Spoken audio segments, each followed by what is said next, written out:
we're going to kill you. You better sleep with one eye open. We're coming for you. We're coming after your kids. You better watch your children. I want to dismember Sonja Shaw's body parts, her arms and her legs specifically. We declare war on Sonja Shaw. Here's her address. Get ready. Let's play a game. They want my life because I'm standing in front of your children and them. It says if a child is asking for the school district to now call them by another sex's name or go into the other sex's restroom, we will notify the parents. That's it. No one's outing anybody. The kid is coming out and the parents have a right to know. So you're telling me you're going to send those kids knowing that back into that home without telling their parents when suicides happen where for kids the most? In the home. So you knew that kid had suicidal tendencies. You're sending them back in the home, not telling their parent. One day they're upstairs listening to music, and then they put a rope around their neck, and the parent doesn't even know. They think their kid's innocently listening to music or something, and they kill themselves. And the teacher in the district knew that that kid had suicide thoughts, but the parent didn't. Who's going to be with that parent at that gravesite to let them know, hey, I'm sorry, I didn't tell you? Who's going to be with that parent when they have to live for the rest of their lives knowing somebody else knew something about their child that they could have helped their child through? Because that's what us parents do. I can't go to bed at night knowing that kids are being hurt. See, you're going to make me cry.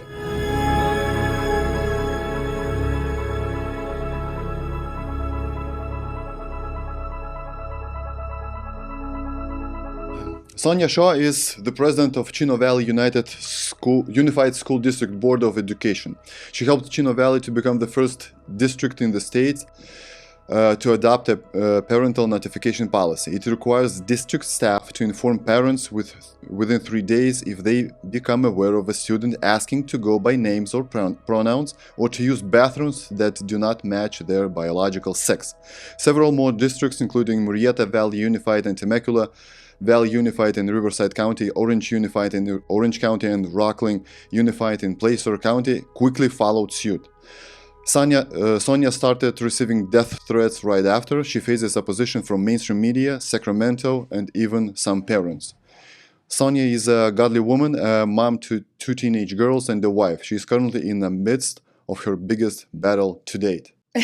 Welcome to the show. Thank you. Thank is you that for correct? having me. Yeah, you summed it up pretty well. I want to start with this simple question, just like we had a small talk behind the scenes.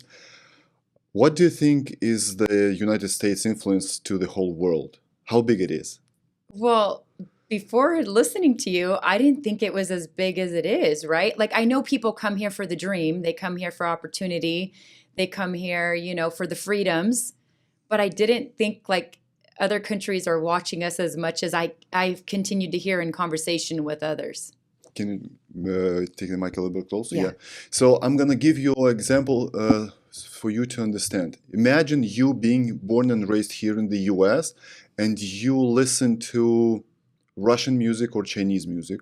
You watch Russian or Chinese movies. You follow Russian or Chinese celebrities on Instagram, on all other social media networks, platforms, and those platforms are from China or Russia. Mm-hmm. That's what it is. Well, that's what it's like to be raised almost, I want to say, in the whole Europe and in Russia as well. Yeah. They follow you big time. We follow you big time. That's fascinating to me. It really is. And everything that you do, we implement it 2, 3, 4, 5 years after. So if you fail here, we fail right there 5 years after. If you succeed here, we try to copy that thing as well in Europe. I think I'm hearing that more and more with conversations and with people from other countries, but I hear that more and more within our own nation. I hear, hey, California, stand strong. Whatever's going to happen here in California is going to go throughout the nation. It's just a matter of time. Even in red states, right? We hear about those things all the time, especially with all the good conversations we've had with people.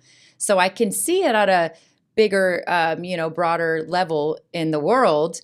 I can understand that could be true. I just was not aware of the impact that, United States the culture is having within other cultures in other nations.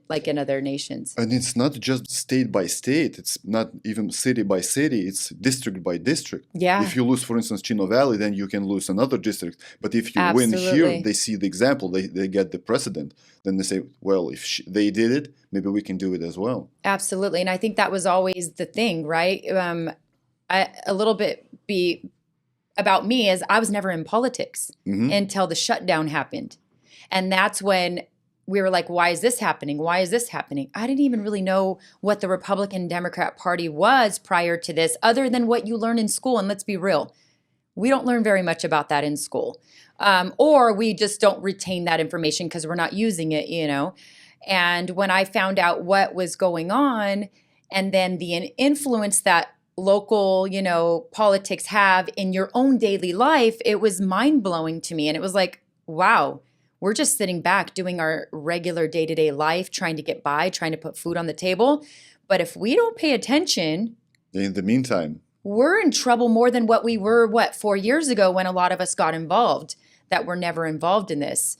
So I am very grateful for the people who have been here long term, but I'm just new in this 4 years. And yes, we hit the ground running. I think we took a deep dive in, but you're right. It's district by district. And we knew that going in as parents. We weren't going to make a difference with just Chino parents. Even being the leader of a grassroots organization of parents fighting back during COVID time and the masks and all that, possible mandated vaccines, we knew we had to connect with other parents in California to even have a voice. And that's the same thing what is happening now when we start winning these school board seats. So I think it's very important when people, you know, say, oh, local doesn't matter, or this is that or the other. Yes, it does. They're making laws to stop local for a reason, right? And you just have a handful of districts. I mean, we have a couple more than the ones that you named, but really, if you think about it, it's just maybe less than 2 handfuls that we have that are standing up against what I call the political cartel in Sacramento that is ruling over, you know, what we're able to even do to make sure that we're serving our communities. So before we start, let's dive into the educational structure of the U.S. So at the top, we've got what? Department of Education, right? Yes, which I think is a waste. Maybe they had good intentions back in the day, but it is an absolute waste. You think about our elected superintendents, they're elective officials, right? Yes. What qualifications do they have? They don't even know how to run a school district. And they don't even get involved at that point. We see it here now, like our superintendent of California, you know, state, the education, he has no clue how to run a district. He has no idea. He's an elected official, which I'm not going to downplay. They have a lot of authority over what we do, but what qualifications do they have in order to even have a voice like that big? To where our superintendents, they go through school. They go through, you know, a whole process of making sure they know how to, and they have to climb a ladder, right? So I think it's very important when you're in an elected position, even as my own as a school board member, we have the qualifications of being a parent. And I think the parents didn't have a voice for a very long time. And I think that's why unions are mad. So we do have those qualifications, but it's important for us school board members to dive into your local area of your school district and see how it's ran. Because unless you know how it's ran, you're not going to affect the major change, right? Yeah, but the structure is so complicated. It's really complicated. So Department of Education, what's beneath it? Then you have your local school districts. Local school districts. Well, you have your state Department of Eds, right? Yes. So you have your federal. Yes. Then you have your state. And then you have your locals, where you have your local elected body who rules over. So then when you get into your local, you have your Board of Education. They're at the top. You have your superintendent. They're the boss of the superintendent, the Board of Education. And they are being elected, right? The Board of Education is elected. And superintendent? Superintendent is an employee. They have to qualify for the position. They're hired by the Board of Education. Yes.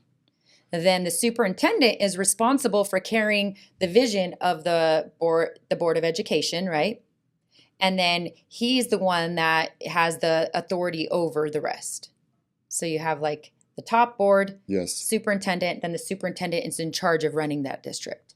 You're the president of Chino Valley Unified School District. Yes. What does it mean?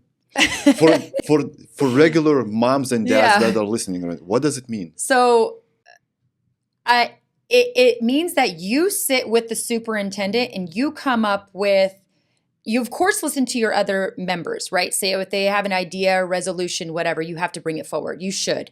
You should never block what they're doing, because even if you don't believe in it personally, they were elected for a reason, right? Mhm. So the board president has the responsibility of developing your, with the superintendent, your vision, right? Like, and what you're going to be looking at each board meeting that we see going crazy on TV right now. But you have the agenda. That's your responsibility to develop that agenda. You have to go over action items. Like say in our position, you have the California School Board Association. It's kind of like what I would call almost how the teachers have the CTA, the California Teachers Association. Yeah. The school board members most of them belong to this association. This association also recommends policy. Okay? So it's very and here's what we found out as parents. Those policies sometimes don't represent what your community wants in education, right? So like you're talking about the parental notification.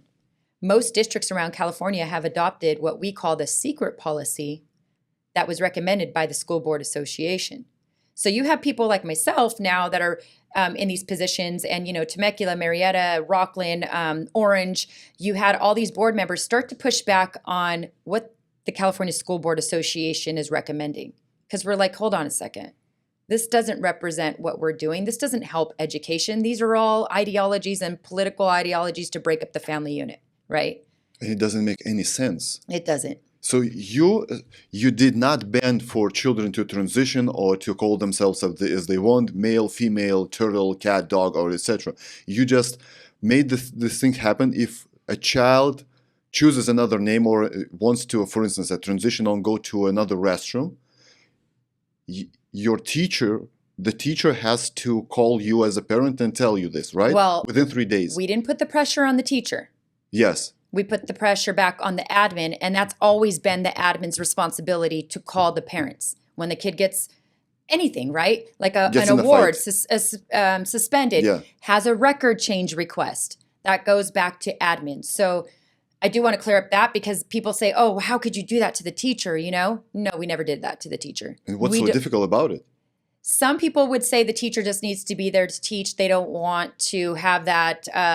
You have to teach, but not to push agenda. Oh, I agree, 100%. But look, they are pushing an agenda. If you look at the California Teacher Association, the union, you go to their website or their Instagram, even our California Department of Ed, it's not focused on education. It's social justice. It's when Tony Thurman came to our thing, I meant it with all my heart. It's the push of perverting children, right? Like the sexualization. It's all there. Why is that happening when our kids are failing at reading, writing, and math? Mm-hmm. You have districts like our own, which we have tried to push away the noise of the teachers union and the California Department of Ed. We've tried to push away the noise so our district can actually educate kids. But it's very difficult in California right now, because you have them constantly working with Sacramento to push the laws, to push in all these other things that you and I would never send our kids to school for. Never. Ever. And I think, they always say an ideology rules. Well, their ideologies are ruling right now. And that's where I think parents need to wake up. But look, you came from another country. My dad came from another country. You come here for opportunity. Most of them don't know what's happening in the school grounds, right? Yeah. And most kids, let's be real, sometimes they just think that this is normal in education. They may not have that conversation with their parent. Hey, Mom, we learned about this today. And you're like, if you don't know what to look for, sometimes you don't know how to ask those questions, right? Because you yourself tell your kids, listen to your teacher. Absolutely, because they're the authority. They're the ones that you're dropping off and trusting to teach your kid. Like, I'm not dropping my kid off at school to learn about Jesus. I would never trust the school system to teach them about Jesus. That's our responsibility, right? And I'm dropping them off to learn how to read, write, math, and use their critical thinking skills. And to socialize. Absolutely. and learn how to get along and learn how to, in positions of like athletics or even music, how to take losses and how to move on from that and how to grow. That's what we send our kids to school for. Yeah. Not for all of this other noise. And unfortunately, when you have districts like ours and the other few handfuls, that's where they're mad. And that's where they're upset. And that's where now we're butting heads and we're having this huge fight. But have you ever just asked them, why are they so mad? What's the problem of just We telling? tried. They don't want to have the conversation.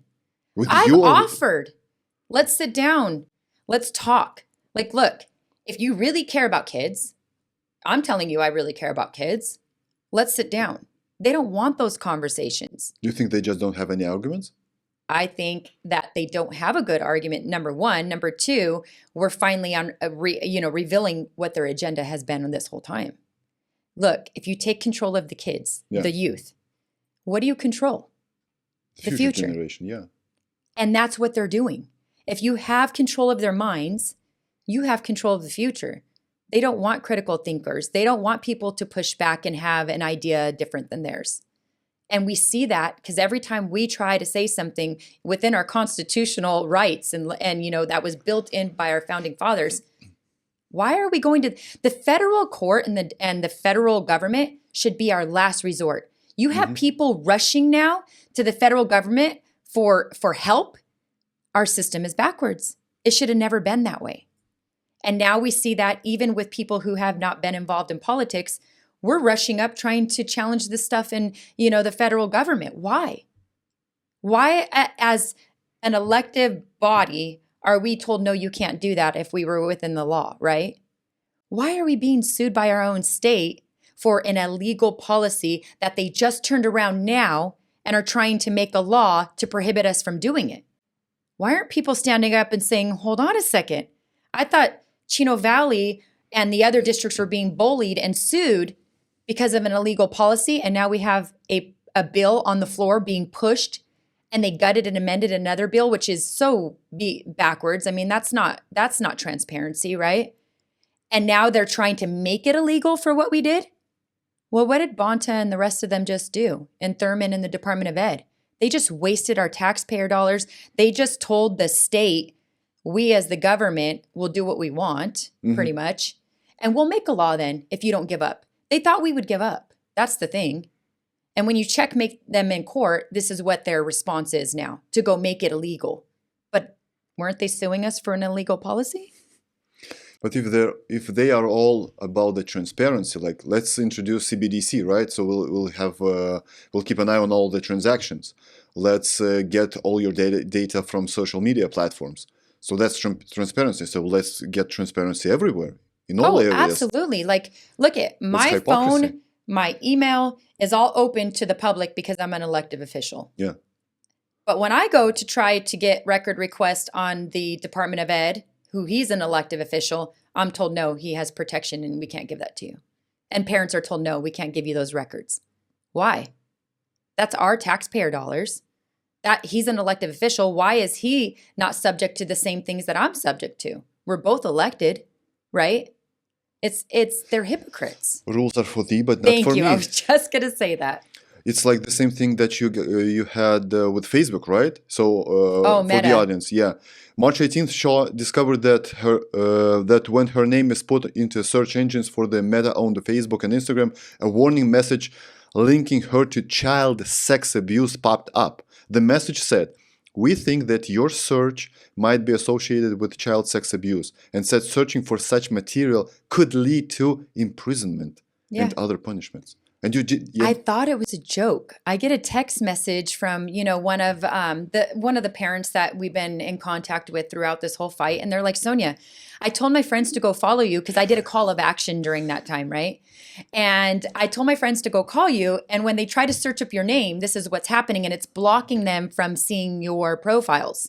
And I'm like, no, not happening that. No way. And I go in there and I'm like, oh my gosh, it is happening.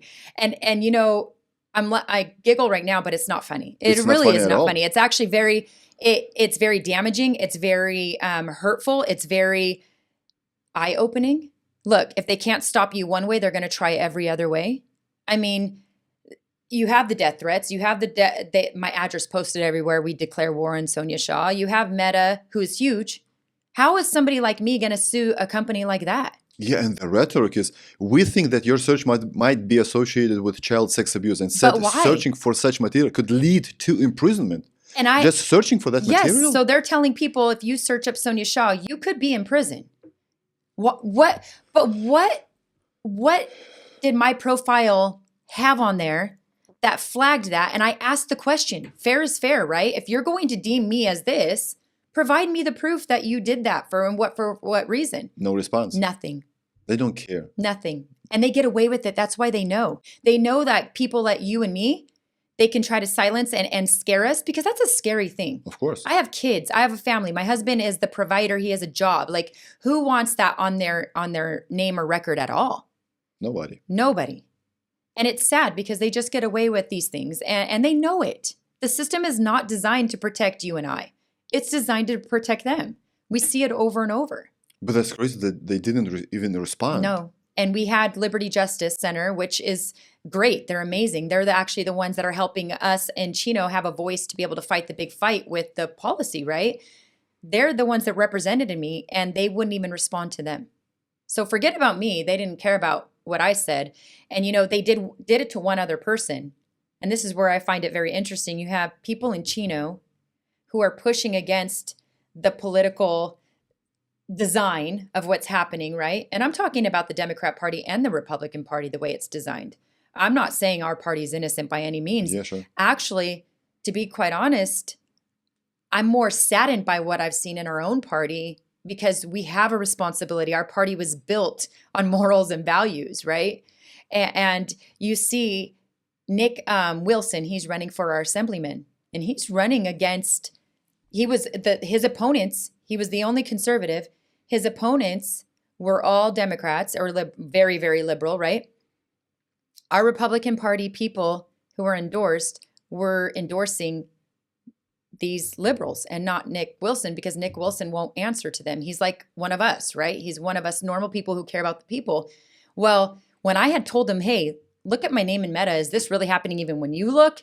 And he was like, yes. For some reason, he put his name in there, and it was him too. Two people from Chino who are pushing back. That's a coincidence. Yeah, right. And then we put in everybody else's name that we know that are in the fight, like, that are really, really trying to be a voice for it. Nothing. But our two names are targeted this way. It just shows you, look, if we didn't have God, I would have ran away. I'd been like, oh, heck no, I don't want to be labeled like that. That's the most awful thing. That's what I'm fighting against, let alone to be labeled that. Like again, I have children, right? Who wants that even to be around their children? Oh, your mom's this. I looked her up. Like, how awful is that? And kids are on social media. They see things. Yeah, but that's guilty until proven innocent. That's what I'm saying. How did they do that? I still don't have an answer. I still demand an answer, but how am I going to get one? They don't care. The answer would be just very simple. That's our algorithm. Yeah. Excuse us. Well, I'm sorry. We were all targeted as domestic terrorists for standing up against stuff that was happening to our own children, right? So as much as this is sad, does it surprise me? No. You were labeled as a domestic terrorist. Not individually, but parents were. We still don't have the list, actually. A lot of us can be on the list, but the government has never given us the list. But I don't know if you saw it. It was about, it was during the COVID fight stuff. One of the people in the government came out and said that, he pretty much called us domestic terrorists for standing up at school board meetings. Any parent who was getting... But do they understand the meaning of those words? Like domestic terrorist? That's what I'm saying. Look what they label it as. Do they even understand the meaning of this, to label a mother who's fighting against those things as that? They do that because most day-to-day people are not involved how we are. Mm-hmm. They don't know, right? That is the truth. And I go back to how I was 4 years ago. I don't know. So you read the headlines, and that's pretty much what you kind of go with, right? So if they read this, oh, Sonja, blah, blah, blah, and then they see me on the next minute doing something, oh, she's this, she's that. It discredits what you're doing. So they win. So I've read an incredible article about you on LA Times. Oh, that was fun. That was fun, actually. Actually, can I say this? right-wing zealot. Do I think it's right that they have to write articles like this? Absolutely not. But I will give credit to the person who wrote it. It's like this and that. She gave two different. Yeah. I think, look, in the scope of it, it's not right that you have to even be labeled anything for just standing up for children. But if you think about LA Times as a whole, Yeah. I think she actually got a lot of heat from the liberals and the left. They were pissed at her because they said that she let me off too easy. And I'm like, what are you talking about? She literally was fair for LA Times, right? I still don't think it's right, but let's be real. She was pretty darn fair. And I would be surprised if she didn't get in trouble for that article. And she came and we had some really good conversations. We've had coffee together. She followed me through my day to day. I let her in my home. Like she did her homework. She went and talked to their side and she went and talked to people who support me. So to see that though, I'm like, one day my grandkids can Google my name and see that. That sucks. But whatever, it is what it is. If they want to label me whatever at this point for fighting for kids and protecting kids, so be it. Yeah, so I've seen a lot of controversy about you. So for instance, can you comment on this kind of video? Oh, okay. That video, the person who made this is not even from our community. It was totally out of context. And I would like to actually comment on that because does it look like I'm being a jerk to some people? Possibly. Of course. Because But do you even know what was happening in that meeting? No context. Oh my gosh. First of all, we had people coming in asking for a ceasefire at a school board meeting. And I was like, this is out of control. Flipping you off. They were doing the middle finger to all of us. You had teachers, because the teachers this is what's really sad to me. Look, you have amazing teachers. I support our teachers. I do not support the union. I'm very vocal about that, right? I don't support what they do. I don't support what they push. The union, I've seen even in my position, lie to their own members to build a narrative to get them emotionally involved when it comes to raises and stuff. You can have a board that wants to give the teachers a great raise, but they will lie. They will not let you negotiate. They will not let them see the truth because they want to have control of them too, right? That's called manipulation. And they are manipulating them. And I've seen it over and over. And it's not just Chino, it's everywhere. Well, they came to that meeting. I would say maybe at least 100 teachers, and they're all wearing red shirts. 100? I would say at least 100. Standing up. I could show you if you look through that whole meeting, it's hard to hear because the mic's not on them. Mm-hmm. But we have footage from other parents that took it. Teachers yelling and screaming. Out of context, and look I'm a parent. I used to get upset at board meetings. I understand, but you cannot compare a parent who is trying to stop the harm of children to somebody who's pissed off and most of them know that they're not fighting for a raise, they're fighting for control, right? Because they know that board members more than likely want to give them the raise. So you have teachers yelling and screaming in a meeting. And then you have me responding to them like, I cannot believe you're a teacher. You're literally yelling in a public meeting. You're supposed to be the ones teaching our kids not to do those things. And you're doing that. And then they just take my responses to them. Straight response. Yeah. And when they took a couple more responses I saw, because I saw the video. And right after that video, I got another death threat from somebody in Texas that they watched that video. And then they sent me a letter to the district and a letter to my home. And it pretty much said, your kids are not safe, you're not safe, and let's play a game. And I'm like, it was right after that video. And I got probably, I would hate to say this, but I'm very transparent. I got I would say at least a few thousand hate messages from that video. But then when the truth started to come out and people started to show the context, I even had conservative people on Twitter, or X. I'm new on X, so I don't even really know how to use it. But people were showing me post, hey, this guy that I follow is conservative, and he's saying, look at this left board member, how she talks to the public. And I'm like, what in the world? So they accomplished what they wanted. Yeah. They wanted the attacks. They wanted the division, but they didn't have the context. And then I seen this one gentleman, and somebody shared a YouTube with me, and it actually broke down the meeting, showed some of the behavior, and said, look, she's not responding to parents. She's responding to the unions and the crazy people standing up and screaming and yelling in the meeting. Yeah, but no one cares. At that point, the damage was done. Yeah, that's it. No one's Apollo, gonna watch they the do part that. 2. They do that. They accomplish what they do. We see it with the headliners, with everybody. They accomplish the headline, and then when you go deeper in and you see people go through the court process, if they're innocent, they're then free, but they already accomplished the damage. They already discredited you, right? They already silenced you because they had a lot of people hate you because of what they did. And how do you go with social media available? How do you go through all those thousands of people again and say, hey, I want you to watch the context. I was responding to people screaming, yelling, and trying to hurt, pretty much in reality, hurt your kids, right? Because I'm standing up for what's right. And I had people coming asking for a ceasefire from another country that has nothing to do with school board business. And you're trying to stop them. And this is all being brought out of context. And I'm like, you guys, that's why we need to pay attention to local. Because if you had I had local people that actually supported me that saw that video and was like, Sonja, what the heck was that? And I'm like, then I showed them what it was. But then again, how many conversations can you really have to reverse the damage that they've already done by lying to people? And parents are upset as well. Well, you. yeah. Why? Can you explain me why? You did not ban a single thing for them and for their children. Absolutely. But because the left is so good at lying and twisting the narrative, they know how to do that. We stand in truth. They stand in lies. Lies are easy to exploit. They have access. They have the control of the media, right? What do we have? Very few outlets of media to be able to get the truth out. That's why we do these conversations to try to help people understand there's something deeper involved. You just got to pay attention. I mean, I encourage every parent, whether you're watching it on your way to work, you're watching it in between games, you're watching it in between your kid performing in music or whatever, watch your school board meetings. When we started attending a school board meeting, I didn't even know what it was 4 years ago. And when I started attending those, I started seeing who was behind making the decisions for our kids. And it quickly was revealed on why we're broken, right? Quickly. And that's why I say, guys, if you're going to trust the system, be part of the system. Look, I was in the classroom. I believed in what the teachers were doing because my kids have always had great teachers. Luckily, I've been blessed.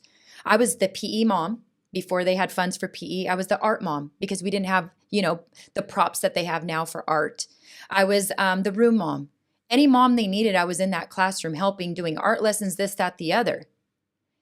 You have to be involved to know what's going on. And COVID, as much as it was hard for a lot of families when they shut down the world, it gave parents a first, front seat at some of the things that were happening in some of the classrooms. Not all. At least a glimpse. Yes, because like I said, we have a lot of great teachers, but we're losing them. Why are we losing great teachers? Because they do not want to continue in this direction with this agenda being pushed. And they're getting ousted. Absolutely. They're being bullied. We have teachers that we stood with. Look, LA Unified, you just seen the teachers have a big win recently. That's what, almost 3 to 4 years later, they finally have a win and they're able to get their jobs back for something that should have never happened, right? In Chino, it was quite different. I'm sure we would have followed suit and had the mandates just like LA, but we fought. And guess who stood behind those teachers and besides those teachers when the union abandoned them?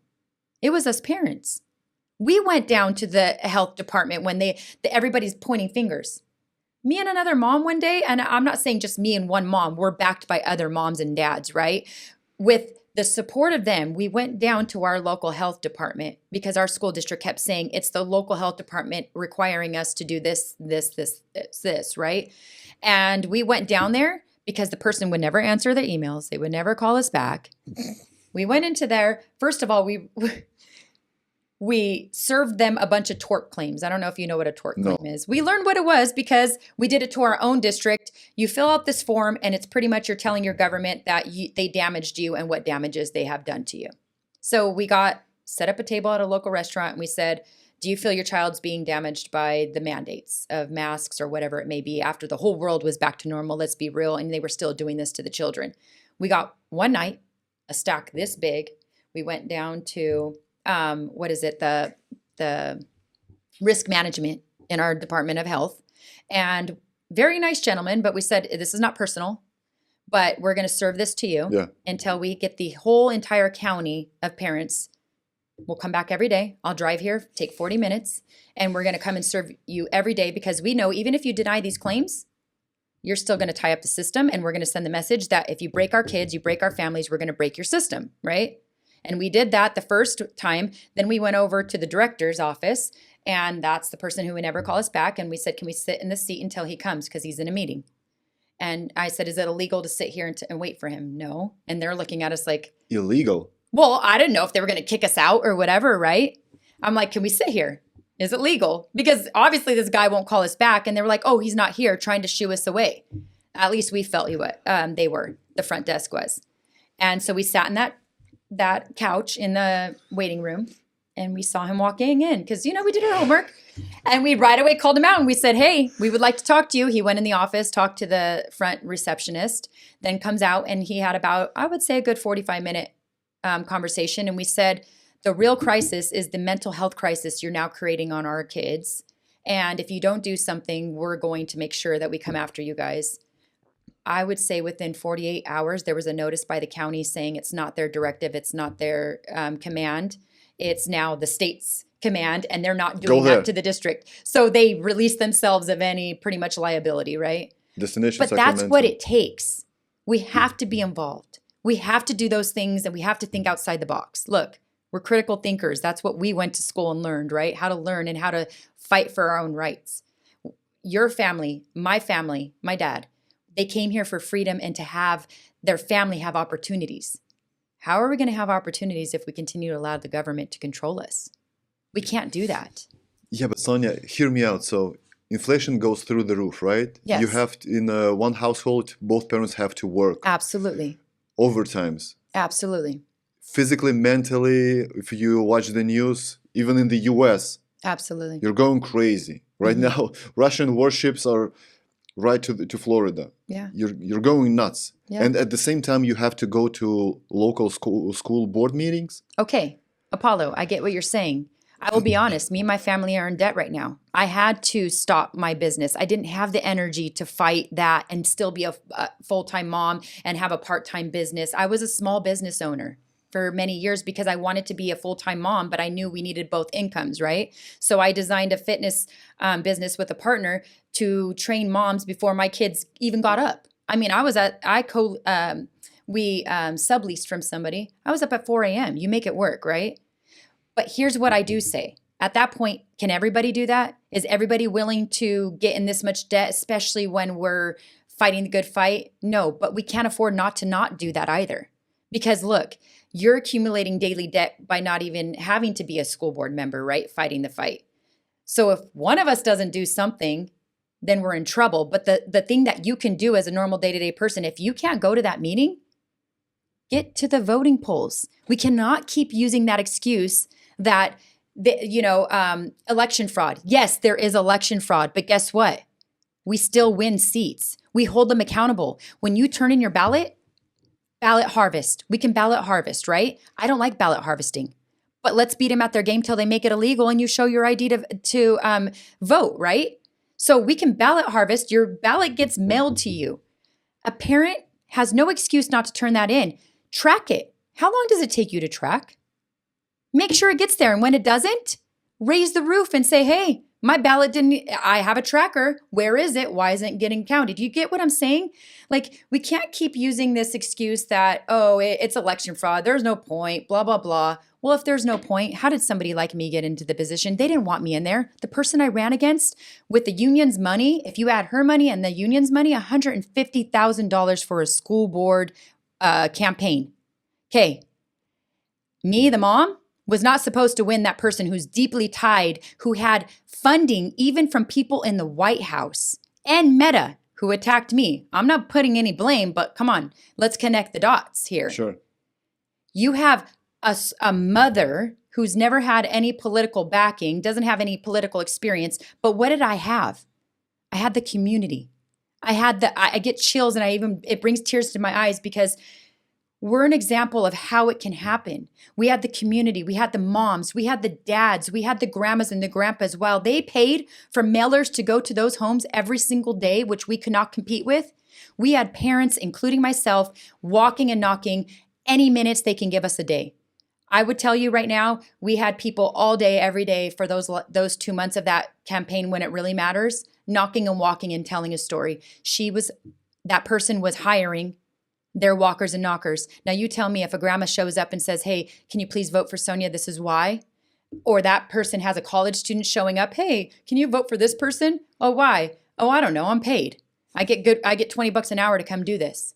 We can win these things. We just have to pay a little bit of attention and put a little bit of effort. Because if we don't, what's going to happen? We're done. I believe the problem is that the government thinks that this country is theirs. Absolutely. And people, we the people, don't think that this country is ours. We give up on this idea. Well, then we're going to lose. But I don't believe, here's where I think, Apollo, we can win. Look, our founders believed in God, right? Yeah.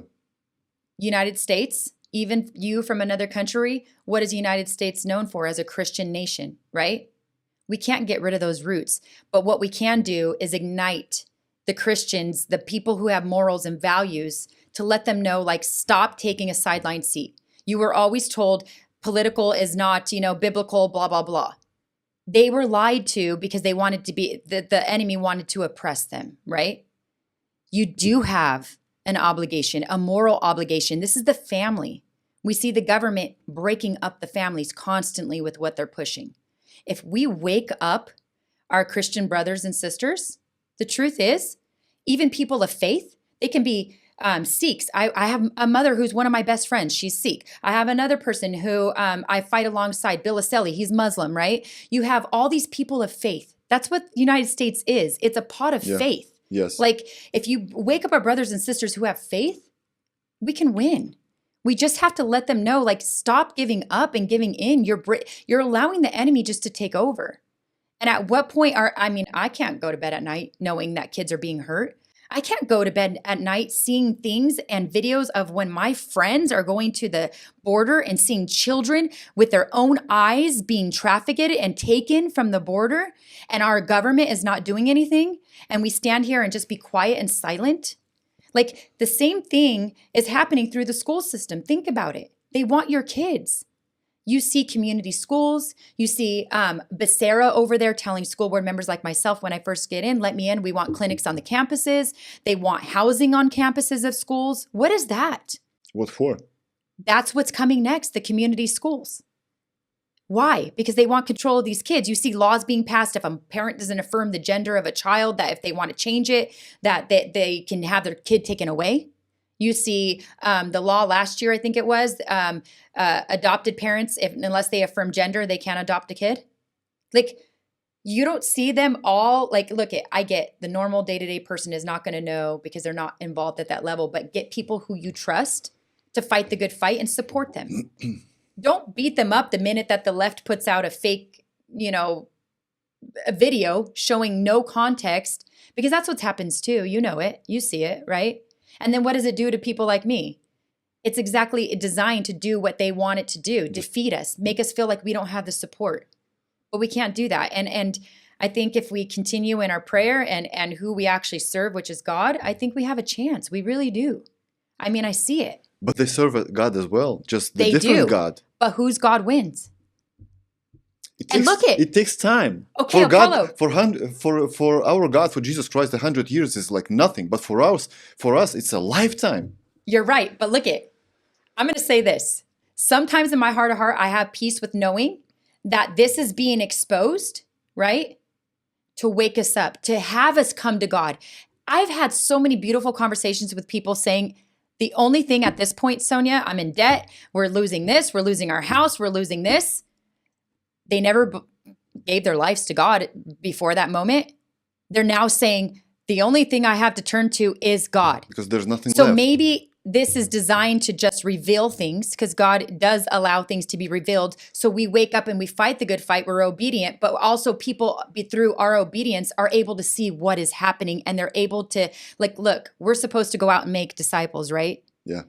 Through this, what are we talking about? Hey, Sonja, 6 death threats, 7 death threats. I don't even know how many anymore, right? 10, 11, this, that, the other. How do you keep doing this? It's not my strength. It's God's. So I still get to speak to them about God. I still get to speak to them about my faith without shoving it down their throats because they're asking the question, why? I was taught as a young child, you always want people to ask the why, right? Because that's when it really sinks in, like, how? How did Apollo go through this? Sonja, how did your family go through this? How did you see your mom shoot up heroin and still believe in God when, this, and this happened to you? Because I know he's faithful. I know he allows things because this is the world. There is two, they serve a God, we serve our God, right? But at the same token, I think in my heart of hearts, God's allowing these things to be revealed. He allowed the whole thing during the shutdown to be revealed because people like me would have never even got involved. I'm not the only one. So in 2020, I started watching the politics. I don't know why, because of COVID, I want to say. Me too. After that, I was like, I wonder why there are only two parties in the USA. What's this candidate? What is this candidate for? What happened in 2020 election? January 6th, 2021, midterms. What is a Senate? What is a Congress? Faith, Yeah. What is a religion? Jesus Christ, why Jesus? Why not Buddha? Why not Muhammad? Which one is better? Which one is superior? Which one is the original one? That's how I got involved. And I believe not like me and you were not the only ones. No, our stories on how we got involved are very similar. Yeah. I mean, the same thing. I didn't know how a bill gets passed. I didn't know how it goes through this, that, the other, the assembly floor, this committee, this committee, this committee. I had no clue. You know what's beautiful though, is we connected with other parents who were fighting far beyond us for other things that they were able to teach us. And then we got involved ourselves. We started writing letters and supports and showing up to assemblymen's and senators' offices only to have the doors shut on us. I'm not mad that those doors were shut on us. I'm actually grateful they were shut on us because it allowed us to see they don't care about us. And if people like us start to pay attention even to the little bit, those people will eventually, in time, not be elected, right? Mm-hmm. You also see a revival. Let's be real. There is a revival going on. There is people coming to Jesus because of all of this, because they have nowhere else to go. Look, what does Satan want? What does the enemy want? He wants us to be busy. He wants us to be of the world, right? Yeah. And when we're of the world and our lives are just, no speed bumps, no nothing, no challenges when it comes to those things. We're just going through life. We're going to the beach. We're having fun. What do? We kind of push God to the side, even if we knew him. But when you actually are in and you're being obedient to God, you actually see more crazy things going on in your life, more battles, right? But you also have the armor and you're protected, but it also draws you closer to God. I remember the first death threat. I literally till this day still get chills down my spine. And I called my husband at work, and my husband is a very strong, God-fearing man. I was crying. And of course, his first response is, let me leave work and go be with my wife. But there's a time period where you feel alone because he's not there yet, right? In that moment, I opened up my Bible and I just started weeping. And I had a brand new Bible because I was trying to find my dad a Bible that was big enough, but the letters were too big. I was like, oh, cool. My Bible's messed up. It's written in a lot. I'm going to use this Bible. And I wept, and it ruined the whole first 2 pages. But in that moment, I've asked God my whole life, can I just see you? Can I just feel you, right? I mean, just like that childlike, just wanting to feel your father, right? And I'm not saying I don't see him show up in my life all the time. Of course he does. And I talk to God all day. In that moment, Apollo, I felt his big warm arms. And I mean, it brings me to tears even till this day. I was laying there with my head in the Bible, and I feel his big warm arms. And he immediately said, you're going to be fine. And it was like, immediately I just felt like, I'm not afraid. But in that moment, the enemy knew. But I went to my father, right? God, and he was able to help and to provide the protection and the, hey, Sonja, you and your family are going to be fine. Don't worry. I got you.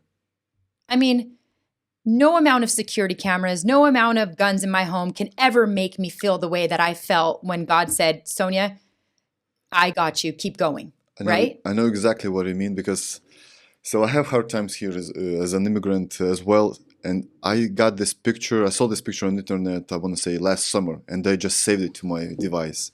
Oh, how beautiful. That's exactly what it was. I am with you always. See, you're going to make me cry.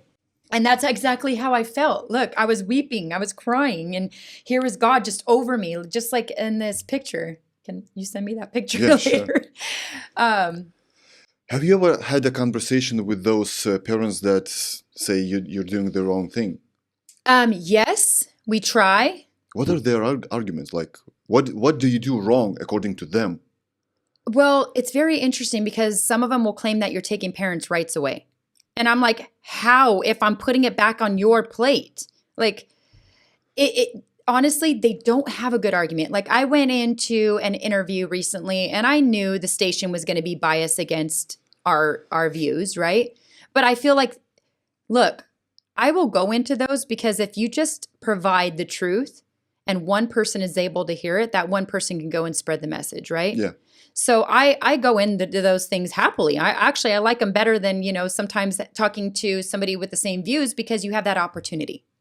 So when I went into this interview, one of the people that were fighting against the most was sitting next to me. And they were talking about how I'm a white Christian nationalist, and I'm like, hold on, what is white? But okay, like my dad is from Jerusalem, but fine, whatever, I don't care, whatever you want to label So he's me. a Jew. That's even worse. Well, like I told you, he was Syrian, and they were Christians from Jerusalem. He was born in Jerusalem, but yeah, I guess whatever they want to label you, I don't care. Like, I stand with Israel. But here's the thing, like when we're in this conversation, I'm asking a simple question because they said, "Oh, you're just pulling out an agenda," and then they started naming like these different, I guess, plans that people have. I don't get into those plans and those agendas. Like, do I go to conferences so I have a chance to talk to people and meet and connect and fight the good fight with people? Absolutely. But I'm not in that point where I'm at a table and I'm making like a playbook, right? Like, I don't know what that means. And I'm like, what are you talking about? Okay, forget. Okay, let's just pretend I am a white Christian nationalist. Let's just pretend I'm this, that, and whatever you call me. Let's go back to the policies that I brought forward. What is so wrong with the policies that I brought forward? Can you tell me? You have a 12-year-old daughter, I said to this person. And I said, so with Title IX, I've been fighting against Title IX, the changes that Biden recently just administered, but the ones that he was talking about a few years ago, even as a parent, before a board member, I was still fighting against that because they took away what a Title IX was originally there for, which was to protect women and give them opportunities and keep them from being harassed and sexually, assaulted. And so I said, okay, you have a 12-year-old daughter. Are you okay with your 12-year-old daughter going into the bathrooms with a boy and seeing a boy's penis? That's not happening. Okay, hold on a second. Yes, it is happening. This is a woman. This is another mother. Mm-hmm. And I'm like, your response to me is not yes or no. It's not happening. So why do we have protections for those boys to go into the girls' locker room if it's not happening? Don't tell me it's not happening. We see it all over happening. So, okay, let's just pretend it's not happening. But it's still the law. They're allowed to do it. So are you okay with it? Refuses to answer. They refuse to answer. Yeah. Look at one video I saw recently went viral at the last board meeting we had because of Title IX. I brought in a resolution that says we will, because you know how you have organizations now suing the Biden admin for the Title IX changes, which I am grateful for finally. Just for the audience, Title IX is what? It is it's the federal guidelines and laws to put in place to protect. It was supposed to protect women for sports opportunities. Like you've seen the whole Riley Gaines thing. They had to compete against a real male that had a penis intact, and they would have to see. Not anymore. I don't know, I guess gone. Yeah. Yeah. But the point is, it was supposed to go by sex. And now Title IX, the changes now put with gender, right? So now you can have a boy who now is supposedly changing their sex, which I don't know how you do that. But anyways, they can go on to the girls' sports teams and vice versa. Girls can go on to the boys or whatever. But technically, let's be real, the disadvantage is when the boys go into the girls and they start winning these titles. We see it even in high schools where the track runners or the swimmers, right? Or we've seen volleyball, that girl get destroyed. Basketball, the same thing, right? Like now these Title IXs protect the people who don't even belong in those sports, really. So I just brought a resolution forward that our district would support any lawsuits or litigation, and we can write a letter of support if needed, right? We're a California school district that we don't believe that this should be happening. And the person that, one of the school board members, his response was, and he constantly takes jabs. I always try to just ignore it, And he said, here we go again, right? And I'm like over there, like, you were a softball coach for girls back when I was younger. You were a teacher and you have granddaughters. Like at that point, I asked the question and I gave him time to respond, but he didn't. And I'm like, are you okay with a 12-year-old girl seeing a male's penis in a locker room? No No answer. response. They won't answer the question. But that's kind of a triggering point for them. Just answer. They don't. Just answer it. Yeah. If you look it, I will answer it. Hey, Sonja, do you think it's right? No. Do you think it's right that a boy is going into a girl's locker room and has legal rights to go in there? No, I don't think it's right. I will stand by my beliefs. I will stand by my convictions, and I'm not trying to hide them. But yet they won't say it in public. Like you even see with our own policy, with the parental notification policy, they lie. They call it an outing policy. Do you know what the policy really is? Most people don't even read it, including our own state superintendent of education. It says if a child is asking for the school district to now call them by another sex's name or go into the other sex's restroom, we will notify the parents. That's it. No one's outing anybody. The kid is coming out and the parents have a right to know. Guess what? We as a district have a responsibility to make sure that child's safe, to make sure the other children are safe. Whether we like it or not, it is law that allows them to do it, right? So we have to put a plan in place to make sure they're not bullied and harassed and the other kids are not bullied and harassed. Without notifying the parent, how do you do that? How do you do that? Tell me whether that's true or no. So I've heard this crazy thing that some schools here in California, they have kind of a board, for instance, in a classroom, right?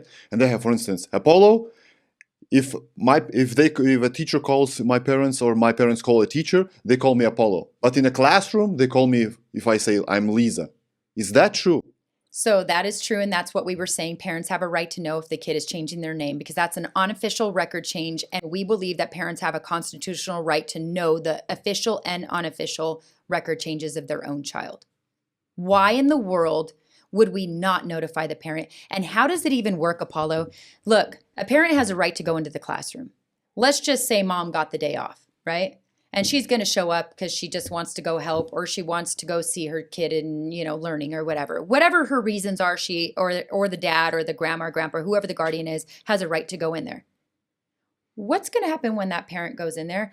Does the teacher tell the kids before, hey guys, we're going to resort back to this person's original name. If you see their parent, here's the picture of their parent. Just make sure you call them by their original name. And that is happening. Yes. That's what I'm saying. Look, when we implemented our policy within a short period of time, I'm talking about within a few weeks before we had the injunction by the state, right? By the courts, because the state sued us. We had, I want to say, 9 notifications go out to parents. And some of them didn't know and some of them did. No kids were hurt because of those notifications. Some parents were grateful we told them. And the district actually offered to facilitate a conversation and they actually offered counseling if you needed it. Why is that bad? It's great. The transition is going to be smoother. Apollo, when you drop your kid off at school, you're not like thinking, hey, hope you keep a secret from me today. Hope you change your name today without telling me. No, you're dropping your kid off to go learn, right? And if something were to happen other than learning, I would hope the district has enough integrity to tell you as the parent that it's happening. Look, parents have a right to know. That is a huge thing if a child's going through that. And just the very fact that they say, Bonta and Thurman themselves get on record and say these kids are harassed and bullied more and they experience suicide thoughts more. So you're telling me you're going to send those kids knowing that back into that home without telling their parents when suicides happen where for kids the most? In the home. So you knew that kid had suicidal tendencies. You're sending them back in the home, not telling their parent. One day they're upstairs listening to music and then they put a rope around their neck and the parent doesn't even know. They think their kid's innocently listening to music or something and they kill themselves. And the teacher in the district knew that that kid had suicide thoughts, but the parent didn't. Who's going to be with that parent at that gravesite to let them know, hey, I'm sorry, I didn't tell you? Who's going to be with that parent when they have to live for the rest of their lives knowing somebody else knew something about their child that they could have helped their child through? Because that's what us parents do. And nobody gave that parent that opportunity. What does that tell us the government wants? control of the kids. They want to break up the family, and they want to be the family. And there's no way in the world I would stop doing what I'm doing. It doesn't matter if God carries me across the nation or to another, country. I would still fight for this because God created family and the enemy's trying to break that up. And I see it all over. And everything they do is to break up the families.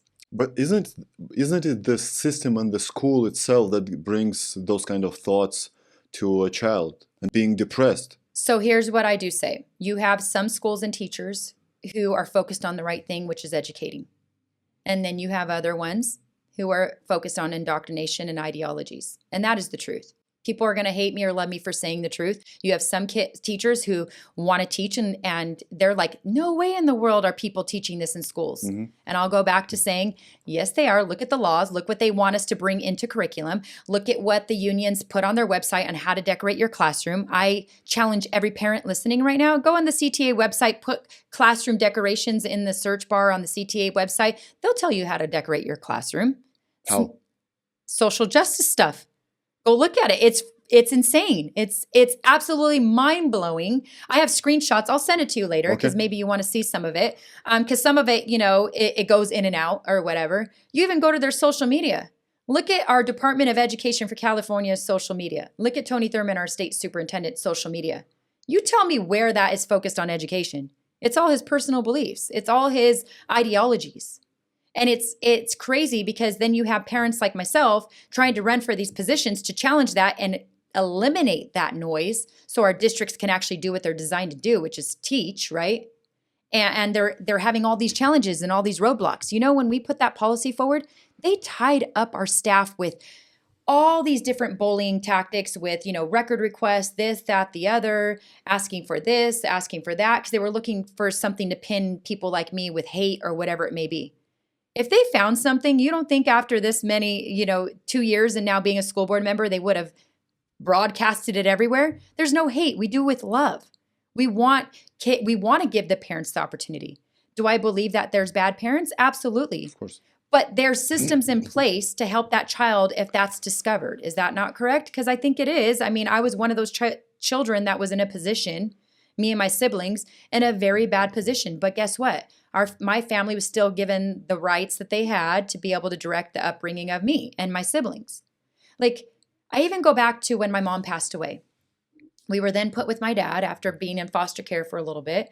And the school wanted to hurry up and put us into, which I think they were doing it wholeheartedly, the right thing. And for good intentions back then, they wanted to give us counseling, right? To talk about it. Because it was a traumatic experience. We were young. I think I know I'm the oldest. I was in 5th grade. And it trickled down to my siblings. I think Tony's 4 years behind me. So he was like in kindergarten. And then I actually have 2 other sisters that's a whole, happened during a period of time. And they were even younger. So I don't know what was happening with them. But us 3, me and my brother and sister from my dad, they asked, can we give them counseling? And my dad from another country, I don't know how most countries are, but back then when I was born, that's a bad thing. Like their culture didn't believe in counseling, right? You do that within your own home, blah, blah, blah. Time goes on. My dad would always say, don't say that about your mom. She didn't do that. Don't say that to public. It was like my dad didn't want people to know what happened. And she was a drug addict, eventually, right? It ate out of his children. I think my dad saw the hurt and the pain in us, and he, working with the school district, finally allowed them, but he put boundaries, and he was part of that decision-making on what you can, pretty much counsel my kids and what you can't. And he allowed that to happen. But he allowed that.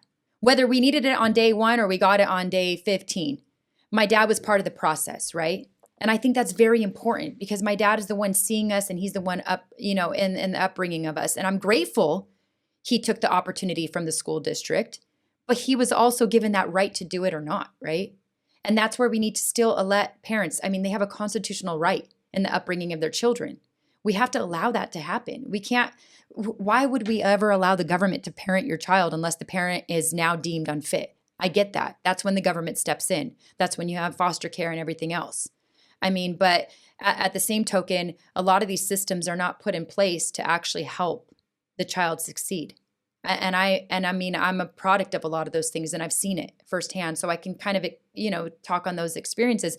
There's great people in the system. There's great people doing great things, but the main government is controlling that, and they're tying the hands of good people doing good things for the community. Yeah, but where can you find this amount of teachers that are woke and that stick to the agenda? Where are the woke teachers? Yeah, where do you find them? They're everywhere. How do you hire them? They hire them because, look, they're coming out of a system. They're taught that. They're taught these things in universities, right? So they think they're doing the right thing. I gotcha.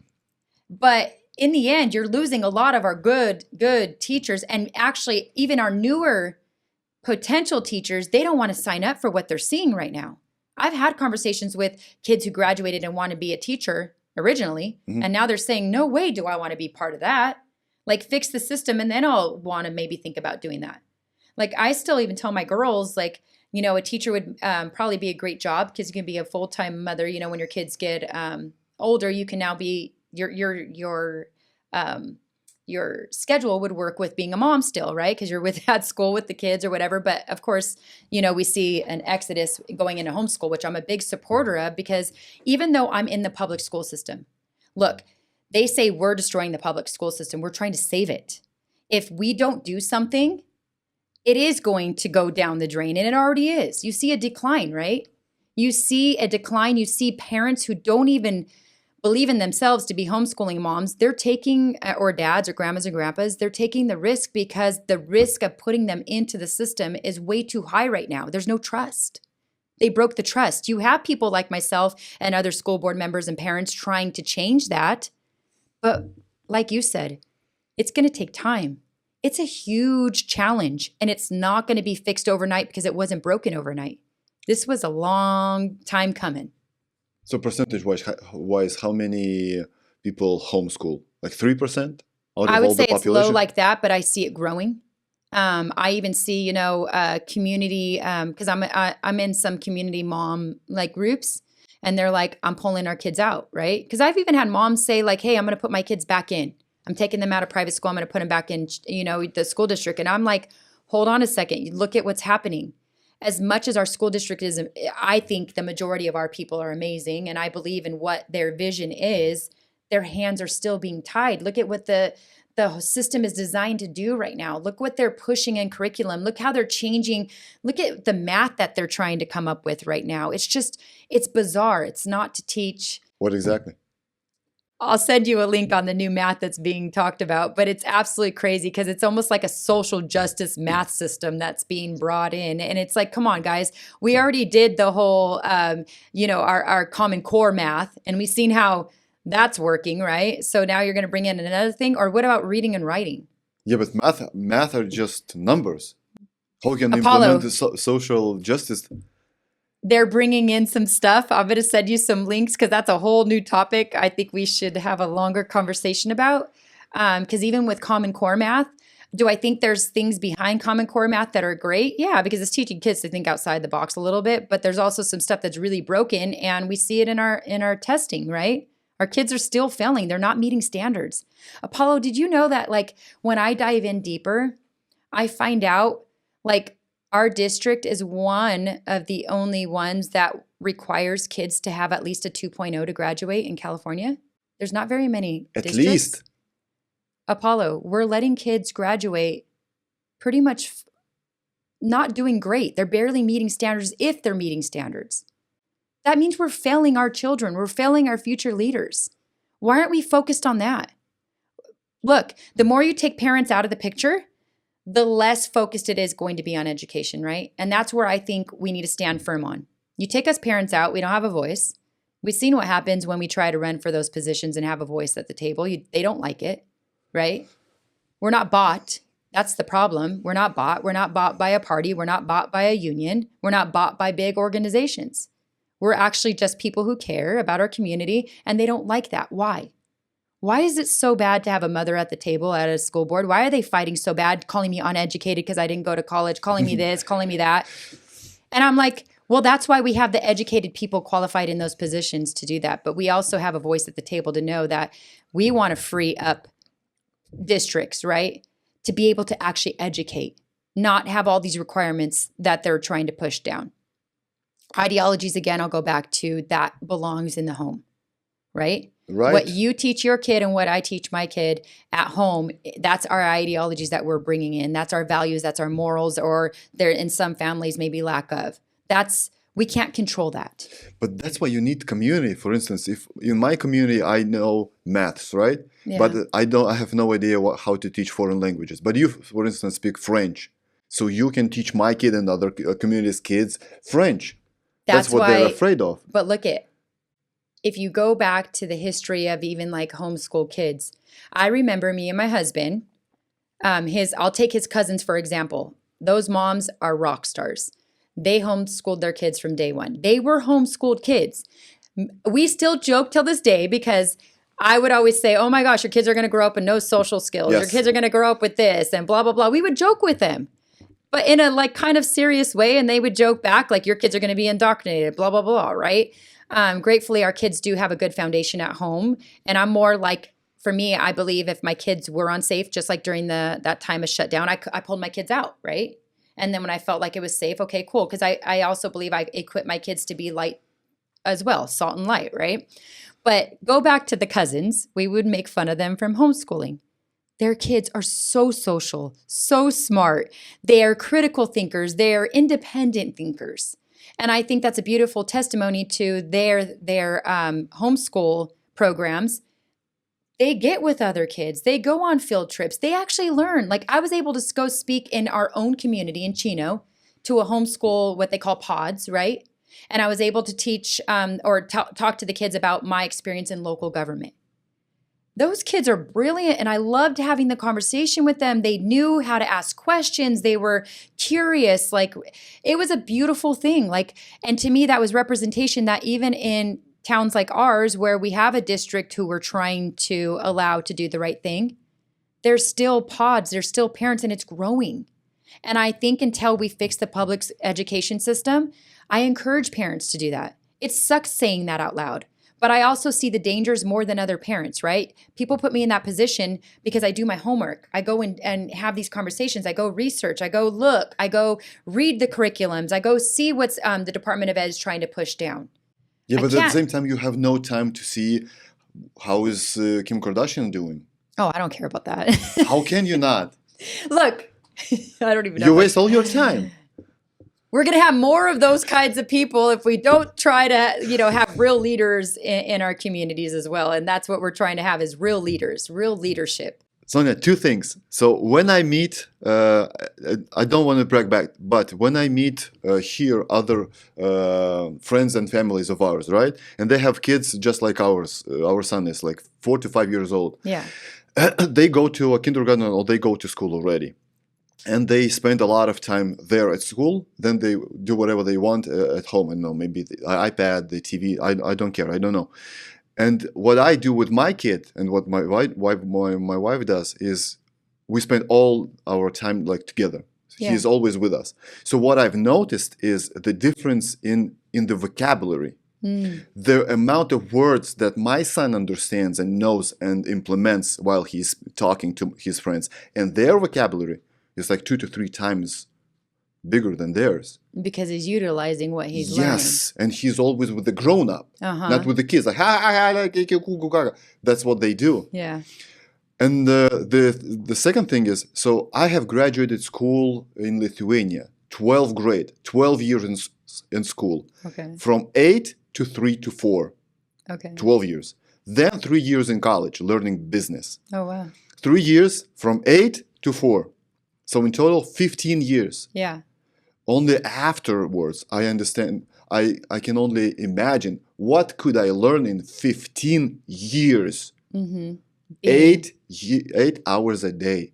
Well, that's where I think we need to encourage our kids too. Like, look, I tell my own children, if college isn't for you, then that's cool. Get into what you want to do, right? And if it is, then take the courses that are you can utilize. Because look we push them into there, and how many kids go into this way and then last minute, oh no, I'm not gonna do this, and now they have to go this way, and all that is like, what did you just do there? You're not even gonna utilize that, right? Like, trades, right? We need tradesmen and women's. We need those kinds of things too. But I think we put so much pressure on kids. You got to go to college. You got to go to four-year university, right? This is the plan. This is the plan. And we forget about all those other kids that play a huge role in our communities that we need to encourage and support too. Like, look, after school, when I was done, I had to go work. I had to go support myself. And I'm not saying people don't do that and also go to college. But at that point, I was like, when I get married, I want to be a full-time mom. I'll figure it out, right? I went to go work for a company. I started as a temp, went to the agency, started at like $15 an hour. Within a couple years, I was managing a whole department of customer service. I had the experience. I knew how the business was being ran. I was working directly with the VP and the president, right?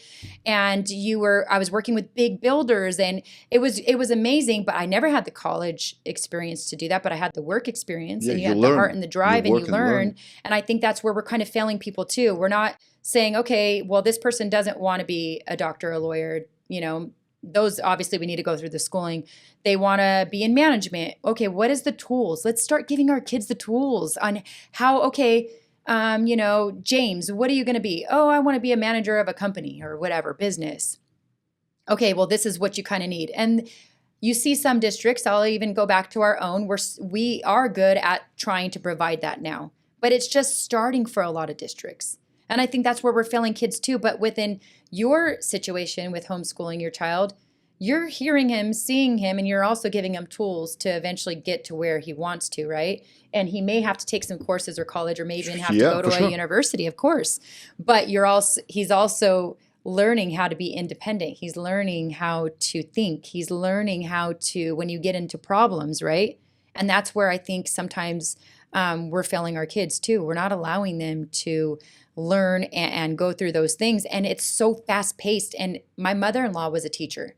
She says they cram so much onto the teacher and so much that you have to push into this child. And it's like, hold on, is that really? Impossible. What are they absorbing? 8 hours a day? After 8 hours of work, Impossible. Aren't you checked out? You're not efficient like you were in the first few hours. No. And it's impossible. I feel like our system needs a whole shakeup. Like we need to redesign, right? But that's because we have these politicians that have no best interest in what we actually want for our future. But then they tell you that your kid has ADHD or ADD. Okay, how many of us probably had that when we were younger? And look what the pills are doing to them. Like it's destroying their bodies. Instead of teaching a child how to eat right, or an adult. Look, Apollo, my mom was not healthy. So when I actually had to find a job to provide an income for my family because we couldn't survive off just my husband's, I was like, you know what? I had a passion. I went to this one boot camp. I saw mothers working hard, some of them going to work, some of them full-time moms, some of them volunteering, side businesses that they were doing. But there was no tools to help them throughout those days to get healthy in a way where it's like, what's the fastest fix? What can I drink? How much cups of coffee can I have, to feel normal? I was like, no, we got to fix that. It wasn't just about making them feel and look good on the outside. My heart was like, okay, how do we get into the inside? And how do we help you learn how to teach your family, hey, you're tired, we got to do this, we got to do that. Look, nature's beautiful. We have a lot of stuff if we just eat right, but the government will never tell you how to eat right. Look at the crap that we give free lunches and stuff, but look at what they're serving. It's what you get in hospitals. Is it nutritional? That's what I'm saying. You have people sick and dying of heart. Okay, my dad was dying of heart failure. I had him on the heart transplant list in a beautiful hospital who's well known for heart transplants. I didn't know better, but they gave me a heart diet. I looked at this paper like, my dad's dying. You told me he could die even today, tomorrow, in an hour, a minute, right? He's on a transplant list. Low sodium canned soup, this, that, the other, low sodium this. And I'm like, what the heck is this? How about fruits, vegetables? How about, lean meats? How about this? How about an egg? Yeah. Oh no, eggs are bad, but you can have a can of soup. And I'm like, do you even know what is in a can of soup? Like, let's be real. It's all processed and gross. And you're telling people eggs are bad for you. Or we tell people fruit is bad for you. It's too much sugar. It's going to make you fat. Yeah. But then they're shoving down a bag of candy and that's okay. Or Takis with all this dye that are, kids love at schools that are sold in some of the vending machines. And I'm like, we are so backwards. Instead of giving people the actual tools to succeed, we're just poisoning. And the education system is poisoning our children. At the same time, you can think that that's an upside world. But that's their mission. Yes. To look it's designed so that ridiculous. Way. It's not a coincidence. They do it on purpose. Like everything is done on purpose. Yeah. From all angles. But they're not used to people challenging it. And let's be real. California, I've seen so many parents, grandparents, teachers challenging the system right now. You see teachers leaving the union. That's huge, right? That is a huge thing because that's not easy for them to live day to day with, being bullied either when they're trying to educate your kids. You see parents pulling their kids out and putting them in homeschool. That's a scary thought because if you don't do it the right way, you're responsible for your kid, ultimately failing. That's a huge responsibility, but you see it happening. You see people like you and me doing things that we never thought we would do or we even knew existed. I didn't know I was going to run for a position. I hate the fact that a title of what I do is called a politician because to me, I look at politicians as most of them are trash. I'm not, and I say that with a whole heart. There is good ones. But on both sides, right? Absolutely. Okay, so do we have time to talk about that? I'll talk about that. So obviously when me and my husband during that shutdown part, if I told you the first president we actually voted for, because we were never involved politically, you'd probably kick me out of the house. But I'm obviously doing damage control for what we did. What year was that? It was before Trump, right before Trump. And I went to my husband's family. We don't have a huge family, but I went to his uncle, I call my uncle. And I'm like, Uncle Jamie, you're going to be so proud. I voted finally because we never did that. We just went through our day to day. And let's be real, make fun of me or not, most people are like that, right? Yes. They just don't. Yes. They don't pay attention. No, which is great because you have parents and grandmas and grandpas now educating other people how important their vote really is, right? Yes. A lot of people would say, oh, I just skipped over school board. Now school board's one of the most things that people are trying to pay attention to now. But anyways, I went to him and he's like, what did you do? And from that point on, I was like, oh my gosh, what did I do, right? And he allowed me, without shoving it down my throat, to start thinking about things. Hey, I want you to look at this. I want you to read this. Or I would go and search on my own. And I'm like, oh man, still going through my normal day-to-day, right? And then the shutdown happened. And I'm like, what the heck is happening? Then somebody said on a forum, a parent forum, because we were all talking about, what are you going to do with your kids? I ended up pulling mine and putting them in a charter that was for athletes. And they were in person, even though you're not supposed to be in person. But this guy was really passionate about making sure athletes had a chance to still do what they love to do because these kids thrive with playing their sport. This is what motivates them. We got to find what motivates kids, right? Yeah. And he was one of the ones that pushed against the grain. And I love him and his family till this day that they did that for families like mine who were scared to pull their kids out of the system. But it also empowered me to know we don't need the system. The system needs us, right? So within that, we learned about the school board. That's when they said, you need to go to the school board. You guys need to start talking about this, that, and the other and tell them they need to help us. Then we started going to the school board. Why did you have this? Kids started going back to school. Why is there tampons in the girls' restroom, in the boys' restroom? And why is this? Oh, it's a law from Sacramento. Okay, why aren't you pushing back as our elected body that this isn't right? Just things like that, right? Even with the mask thing, we're like, why don't you write Newsom? Why don't you, you can go to your health department. You can go to your assembly member. We're like, no, you are our elected body. We will go now that we're learning how this works, but you need to go too. We elected you to be in that position. You have a louder voice. You have easier access to these people, right? So we're asking them to go. And obviously we found out that the majority of our school board and most school boards actually liked what the direction of it was going. Mm-hmm. And so then at that point, people said, you need to start going to your GOP Central Committee meetings. And I'm like, what the heck is that? I had no clue what that was. So we started attending as parents those things. And then, they gave us a voice because they wanted to hear from parents. And they knew that was a big thing with the elections. And then when we started to run, I saw a whole different side. Because as much as they used your voice during that time, where was the money that unions were funding? Where was our party? Where was this? Where was that? We weren't getting that support. We see it even now with like assembly members and senators that are running that aren't part of the established, I call it the establishment. They're not getting the support. And I'm like, what is happening here? Right? And then you get more frustrated because then you know, like, okay, they're into this. And it is even with them with developers and this and that and the other, who's paying the big dollars. And I hate to say that because we have a lot of great people in there. Just I feel like our leadership is broken. You see now year after year, we're having to vote on our party's stance on life and marriage. Why in the world is the Republican Party even thinking about changing that? You might as well just switch your name tag to Democrat because that's what they believe in. And I'm over here like, why is that even on the table? We were founded with these principles. These should be our base. We should never waver from those things, and we are wavering from those things. And you see, it's broken, and it's not representing who we want, what we want it to be. Like I've always said, stop voting for your party and vote for what's right, right? Because I can tell you right now, if the Republican Party changed their platform on life, I'm out of there. But I will be in there right now to try to help. I see great moms.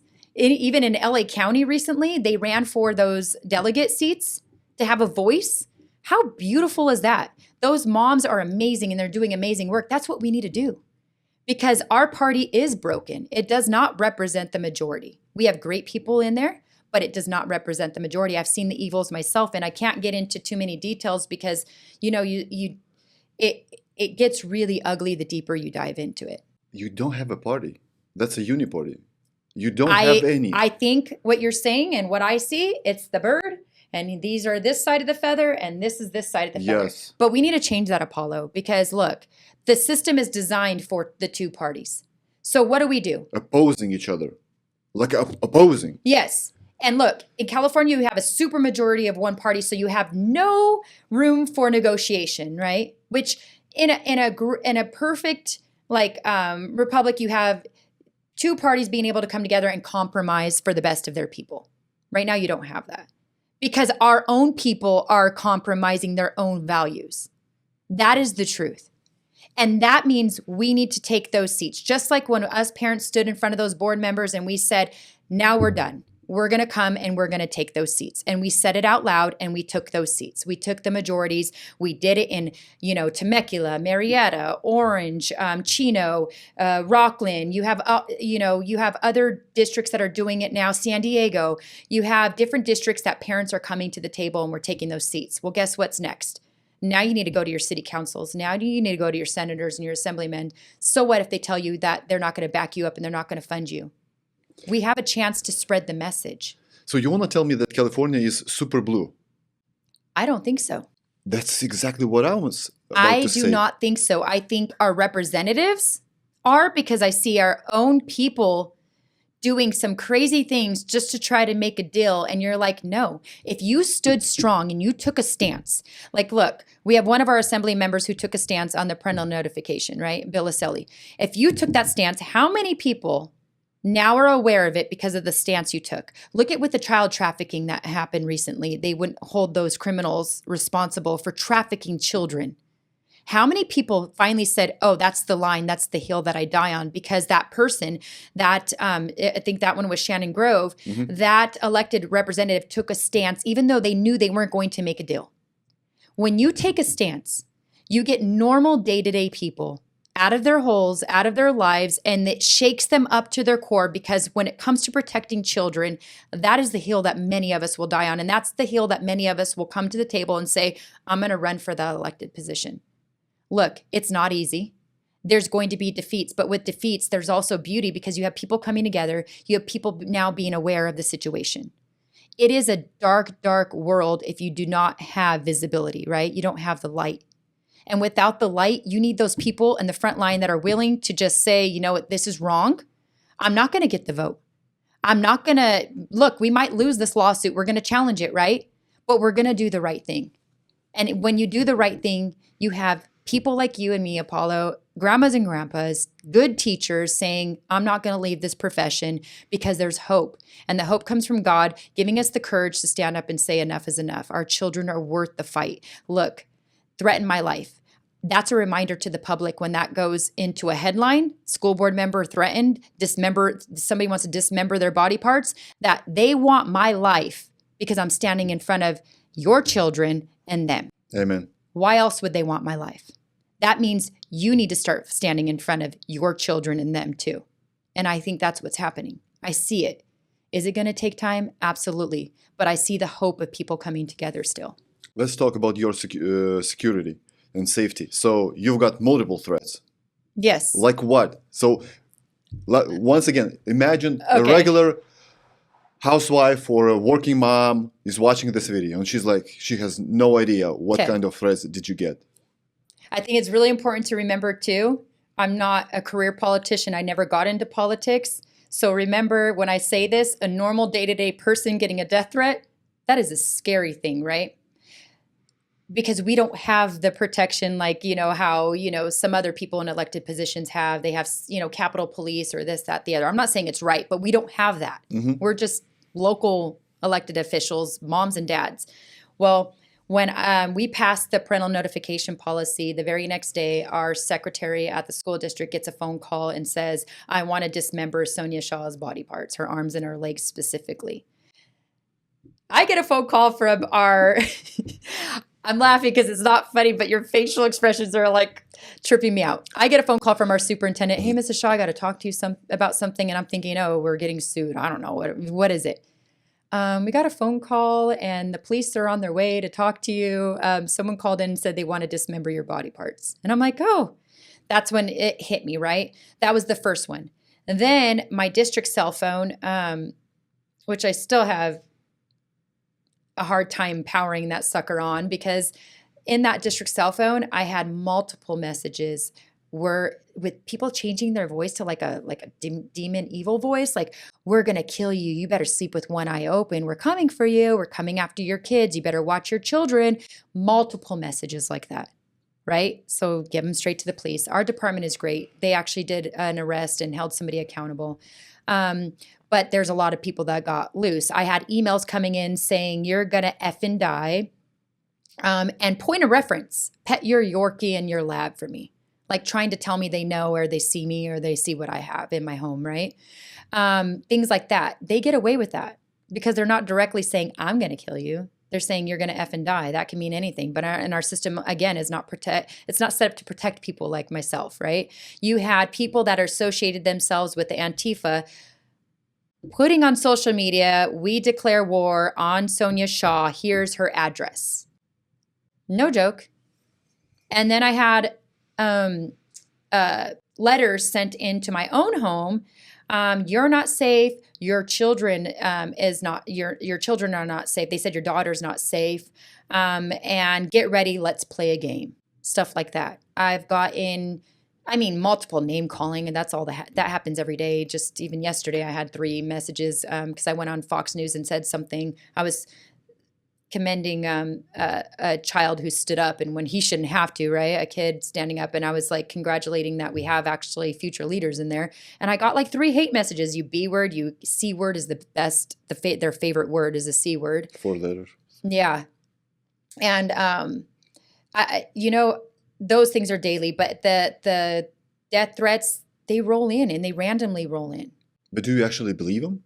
Those threats? How do I not believe them? Who in their right mind actually would take their time and say, I want to kill somebody? That's weird. Am I careful? Yeah, I applied for my CCW. Me and my family, although we believe in your constitutional rights and the amendments and being able to carry and stuff like that. We've never owned guns prior to that. Now we own a few, right? Now I applied for my concealed and carry. We have a great police department in our town, so they've given us comfort in knowing that, when the time was needed, they would do extra drive-bys. They would make sure, we had the support. If we needed it, I can call them in. So our district staff, for a little period of time when the death threats were coming in heavy, they would do an extra drive-by here and there, but nothing major. But for a while, it was hard because I'm not one to live in fear. I'm not one to like tell my kids you can't go outside and walk the dog. But there was a time where I'm like, I can't let them go out without me and my husband. And there's still times like my daughter started to drive now. And it's like, okay, someone threatened her life multiple times. I got to make sure like, like it's a sad situation. I think the only peace that you find is knowing that if God's going to put you through it, he's going to get you through it too. And that's the only peace that I have. I don't have peace in man technically protecting us. I don't have peace in knowing that, okay, I have a gun or, I'm going to be able to conceal and carry. There's still crazy people out there. You see it happening. I mean, we live in a land and especially a state of lawlessness right now. The system is designed for a catch and release. We have vicious criminals running around, right now. Like they're let go. People can sell and traffic a child for sex and be let go on a misdemeanor. Okay, what about you have, Prop 47 and our Newsom over there trying to destroy that. We have we live in a community where Chino prison is there. That's a level 2 prison. They're putting level 4 prisoners. These are murderers. These are people who did vicious, vicious things to people who were condemned. They are condemned. And they're putting them in a level 2 prison that has no updates, no upgrades within a mile from schools and homes. Like, you can't tell me that it doesn't go through our mind that the government obviously has no concern for our family's safety, right? But I think through this process, it's waking up the daily, normal, day-to-day people who are just used to trying to provide for their families an opportunity to get involved, right? We're like, oh my God, is that happening? But do you have an answer to why they're doing this? They just hate people? Newsom just hates Californians? Because almost everything he does is rooted in Marxism. They don't like the United States as a nation. They want to make us all one, right? They want control over one. That's my personal beliefs. I see it. And just as somebody who doesn't dive too deeply in it, imagine if we did dive deeply in it. How is it you can tell me our national security isn't on the southern border when we know we have parents who have videos who have tried to contact that these videos are freaking crazy, seeing Chinese men, Middle Eastern men come in, ditch their IDs. What for? That's not to provide for, that's not why you came and my dad came to this country, trying to provide for a family and a future. And assimilate? Yeah, or you have them even on record saying that you don't know who I am now, but you're going to know me soon. Like, you see, yeah, like it's funny. Like, what are you talking about? And we're ignoring that. We're not putting, look, we have beautiful people serving in our military. Why aren't we arming the border with military when we know that's happening as normal day-to-day people? Imagine if we seen more of what they know with the capabilities that they have of knowing what's really going on. We only see because we're getting involved, right? And it's, to me, it's just, again, it goes with control. And I think they want control. They don't want, the United States always pushed back. We always had, a balance of leadership, whether it was Republican or Democrat, it always went back and forth. And now it's so far gone that you can't help to think that this is just to control the world as one. But something switched in 2020. Just something switched. If they let Donald Trump win, that would be his last year. That's it. No Vivek would come up. Now we have Vivek at minimum. No people like you would wake up and say, wait a minute, what is going on? They just had to let this guy win in 2020. That's it. I think by him winning, a lot was able to be revealed. I still remember the day when, the riots were happening and people's businesses were being destroyed. One of my very close friends who was a single mom at the time, she just opened a fitness business, called me in tears saying, I still even get the chills about it, saying my business, they're destroying everything around, our business, and they're setting stuff on fire. Yeah. I think, look, things are happening because we do need to get involved. Things are happening and revealed because you and I both know, answering to God, he's allowing this for a purpose, right? Mm-hmm. And I go back to that over and over and over again. Like, he's allowing this to allow us to know what's happening because his most precious, his children, are the ones being hurt in the process. And I think, he puts a strong, no, this isn't going to happen type thing. But this is also earth, right? And we know bad things happen on earth. So it's like, okay, now we have to be obedient and start fighting the good fight. And through, Donald Trump, through people that are coming to the table and trying to give a voice to the rest of us, I think that's revealing to the normal day-to-day people who are never politically involved. Like, we have to get politically involved now, or it will be too late. And I'm just like, at that point, I'm like, God, when are you coming, right? Like, I think at that point, it's like, okay, what would be the point of coming to the United States anymore? So I remember myself driving with my wife in 2022, and I was like driving, that was a long drive, and I was saying to my wife, like, what if that is, because for me, I was for 32 to 33 years, I was almost heretic. I hated God because Lithuania is 98%, I want to say, Catholic. Okay. I don't like the power. I don't like the Pope. I don't like his sayings. I don't like the churches.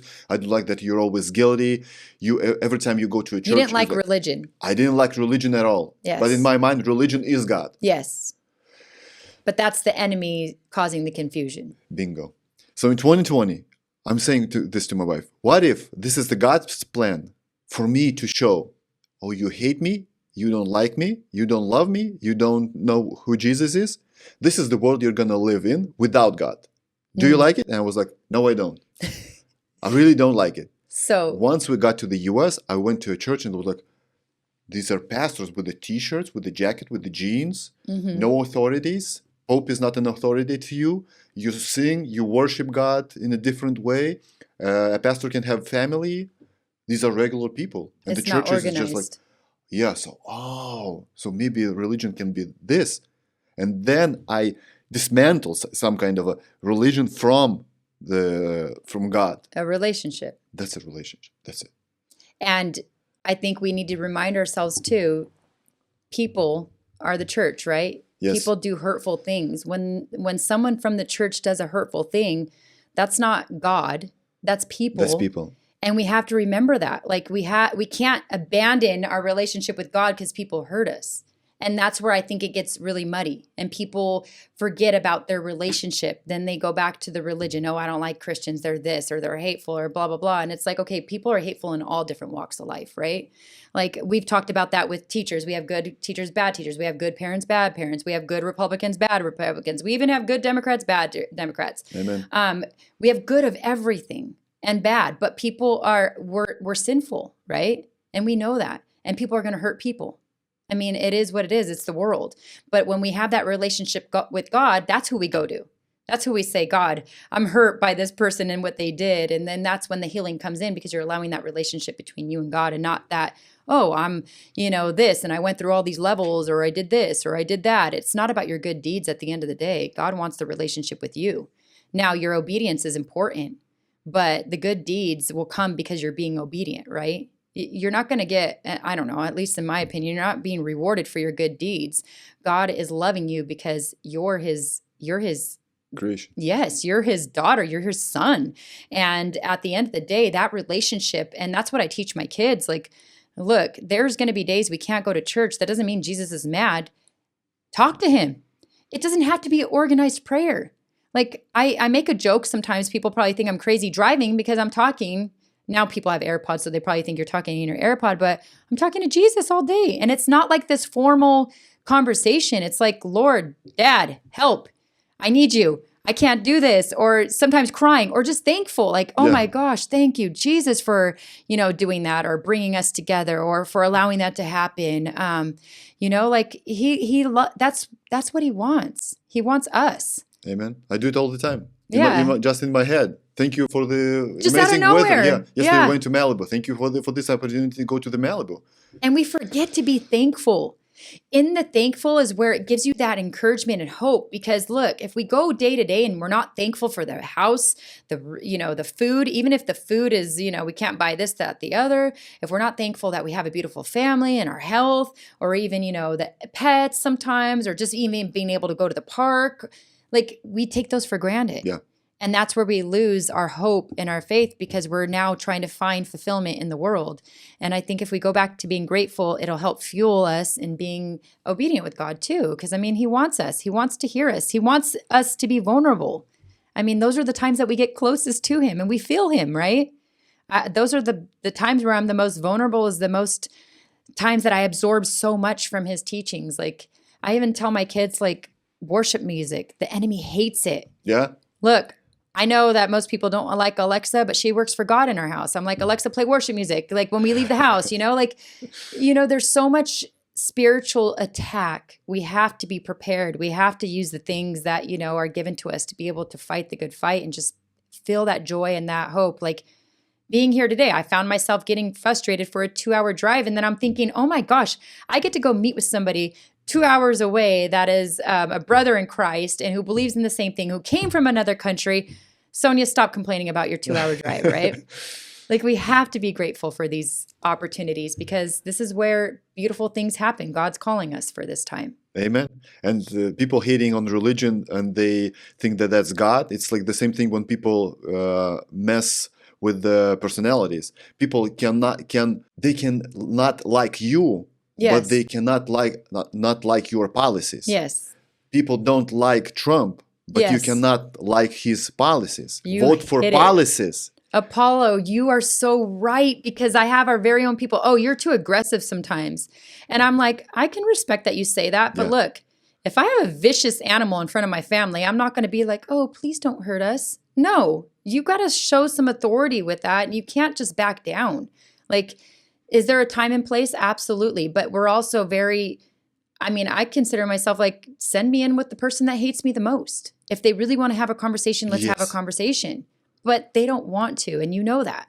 We've tried. They have no arguments. No. They will never come to my podcast. And they will never answer. Yes. I mean, how many times do you see an opponent invited to, like, even our church, right? The church that I go to, people say, oh, it's political. No. Our pastor teaches us how to be morally involved into what's going on in our day-to-day life. But they still give the surveys that they give to all of us when we fill them out as candidates, because they have a arm that it's called Real Impact, and that's where they do the ballot harvesting and all that other stuff, and they support candidates through that leg. And one of the people that runs it is now my beautiful sister in Christ, who I love so much, but they still send the surveys, they still send the invites to the other people. We're not saying we don't want to hear you and we don't want to have that conversation. We actually more than ever want to have that conversation, and we want to hear each other's views, because that's where you kind of have beauty. Like just recently, the author, because this is going so fast, of that AB 1955, I asked somebody, can you get me a meeting with him? Like, I want to talk to him. He's obviously bringing this up because of the policies that we brought forward, and that the state's not going to win in the court of law. They know that. That's why they're doing this. But everything I've heard him say is such misinformation. And I want to have that conversation personally. Like, are you really believing this? Are you being political on this? Or were you just misled and lied to? Because I would like to have at least that conversation. Look, you're bringing this forward for policies from people like myself and other board members and other people fighting for protecting kids. But let's have that conversation. Because if you are, cool, we can fight. I'll fight you. I mean, look at Tony Thurman makes a stance. He knows what he's doing. And he's not going to change his mind, and I'm not going to change my mind on protecting kids, right? You give him hard times. But rightfully so. But I've also offered him that conversation. Even as a parent, we used to reach out to him when we first found out how things are done, and we found out who he was. And we're like, hey, there's a teacher shortage. Can we be part of this committee to try to help? They just made a law to have high school kids have to start after 8 a.m. Well, these lawmakers don't even have kids, number one. High school should actually they should start learning responsibility and getting up, because they're going to be in the workforce, right? So then our younger kids, because of the bus driver shortage, which you should be aware of, we try to reach out to them. I reached out to them every day. They shoved me on a committee, and he was in a Zoom call, and he was more concerned about his relationship with iHeartRadio, who was on that same call, than he was about solving the problem of a bus driver shortage, who was now going to create problems in our own communities, because you had kids now being dropped off an hour early because their parents have to get to work. Yeah. And now kids are left unattended, right? With no solution. And we were like, you have no consideration for actually protecting children. And I've seen it over and over and over and over with different situations. And I mean, to me, give them the opportunity. But once they show you who they are, okay, cool. Now I know how to fight against what you're doing, right? Everything happens for a reason. So mainstream media is dying for sure. And you can see right away what's going on with the podcast like this, the interviews, the long format videos. And you always see that one side is always willing to talk, to have a conversation. Mm-hmm. Unscripted. The other Yeah. side never shows up. Like never. Why? There's a reason why. They can't have this kind of unscripted conversations for an hour or two. No way. They have no arguments. They will never tell you an argument why it is okay for a swimmer to swim with the girls and to win the titles. Oh, because they have rights. Okay, what about the rights about of those others? rights? You don't take away someone's rights and give it to somebody else and call it rights of others. That's sexism, segregation, call it whatever you want. But they call you this. Yes. You're a bigot, you're a sexist, you're a bigot. racist, you're a this, and that. Christian nationalist, all Oh, that. yeah. So Yeah. they can worship in, what kind of state they have a Satan statue? Not Idaho, but Iowa. Oh, yeah. You can have that. But you can't have Jesus. There's a reason why. Yeah. That's for sure. There's a reason why they're so afraid of this fiction character. Oh, every time I've ever said like under God or something about God, I don't preach from the dais, but sometimes I'm like, oh, I thank God or something. I remember one time I said, we pledge allegiance under God. Remember that as you tried to exit God out of everything. We were founded under God. Our founding fathers, believed in God. Yeah. Freedom from religion, there again, sending us a notice, bullying us, saying that, I violated this, that, the other. And I'm like, no, I didn't violate anything. But they tried to stop your speech. They try to stop the truth. Bill of Rights. Hate God.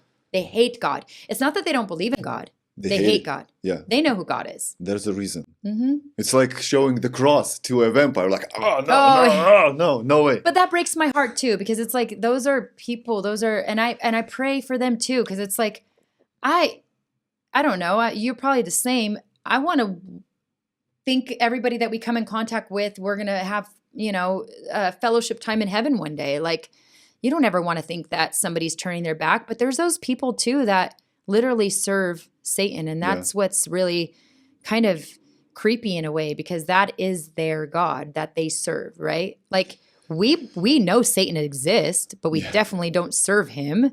But they believe he exists and they serve him. And that's crazy.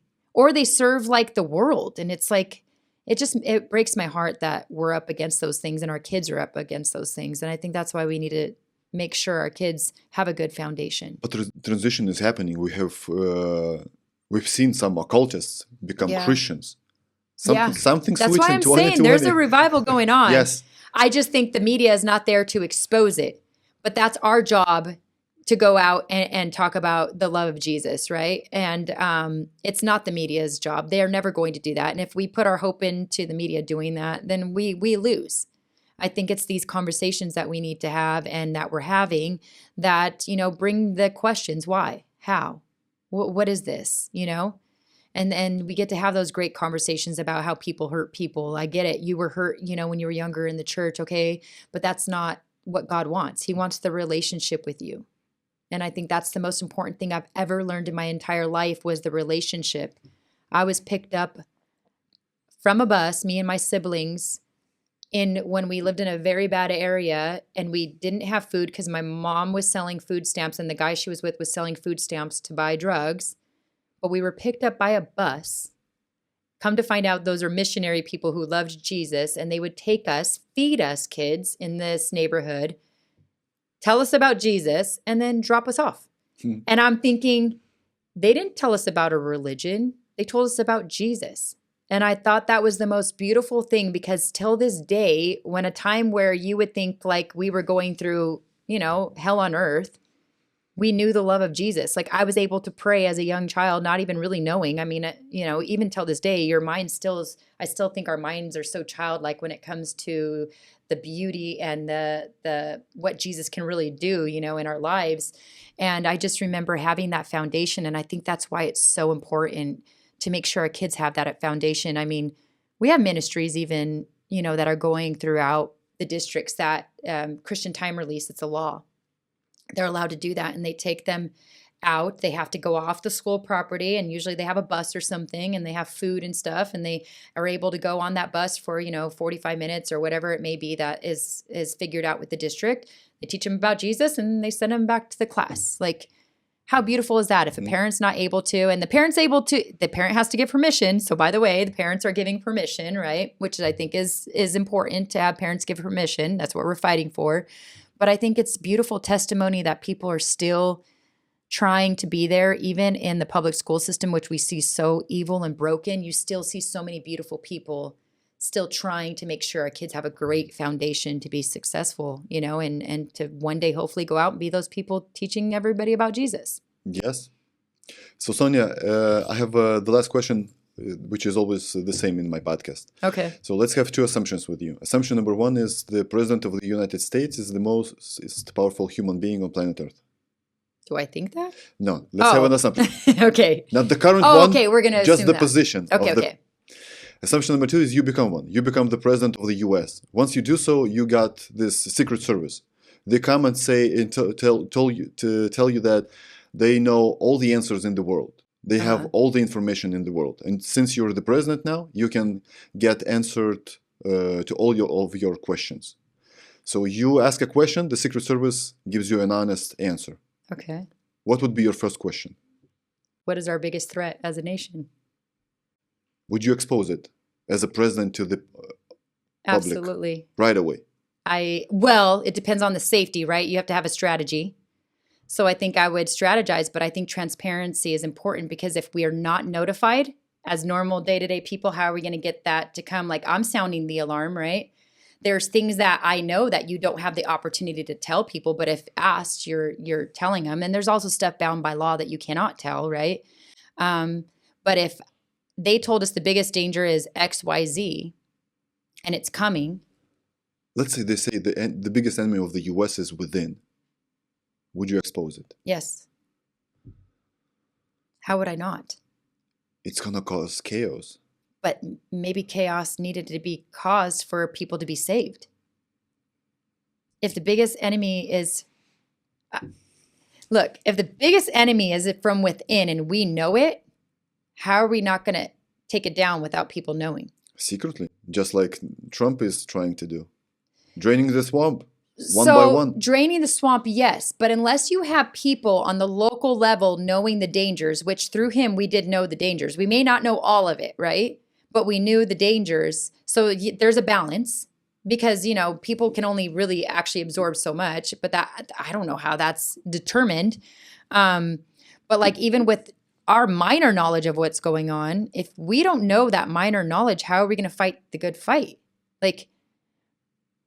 Give example. What would be the within person or thing? What would it be?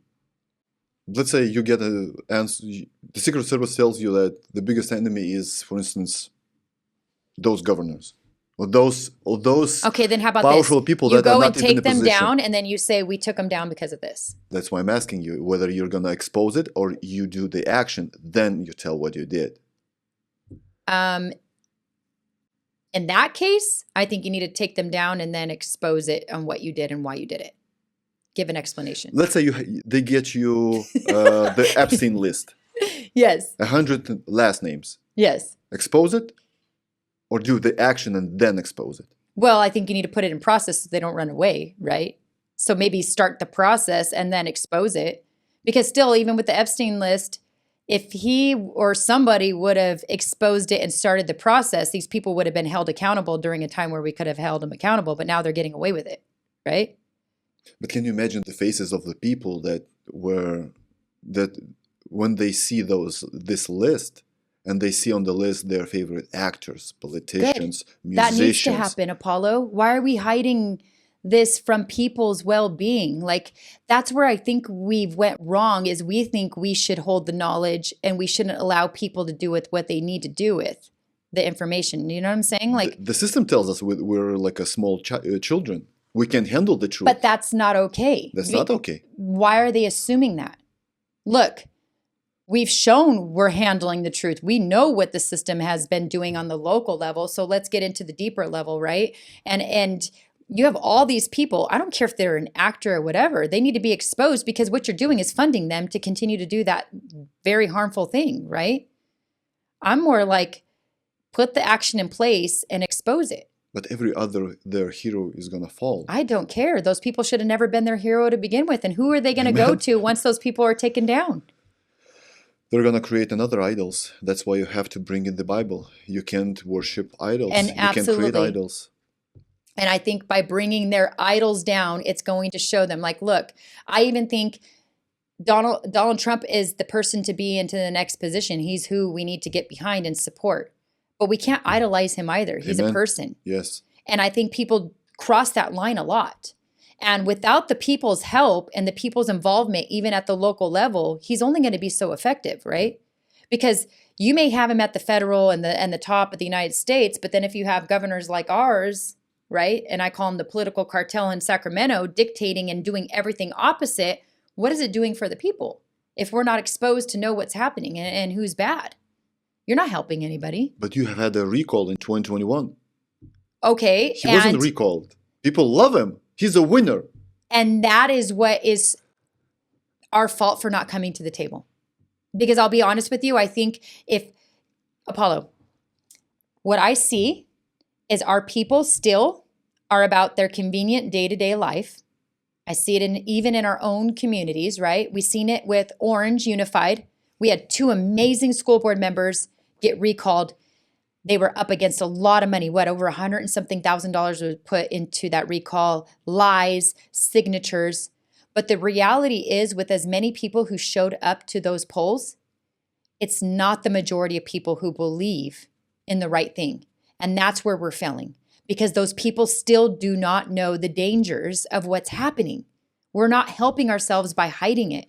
Temecula, the same thing. It's a close race on the recall, and it's almost going to be certified in the next week or so. And you have it by like 190 votes or something, right? That's nothing. That's ridiculous.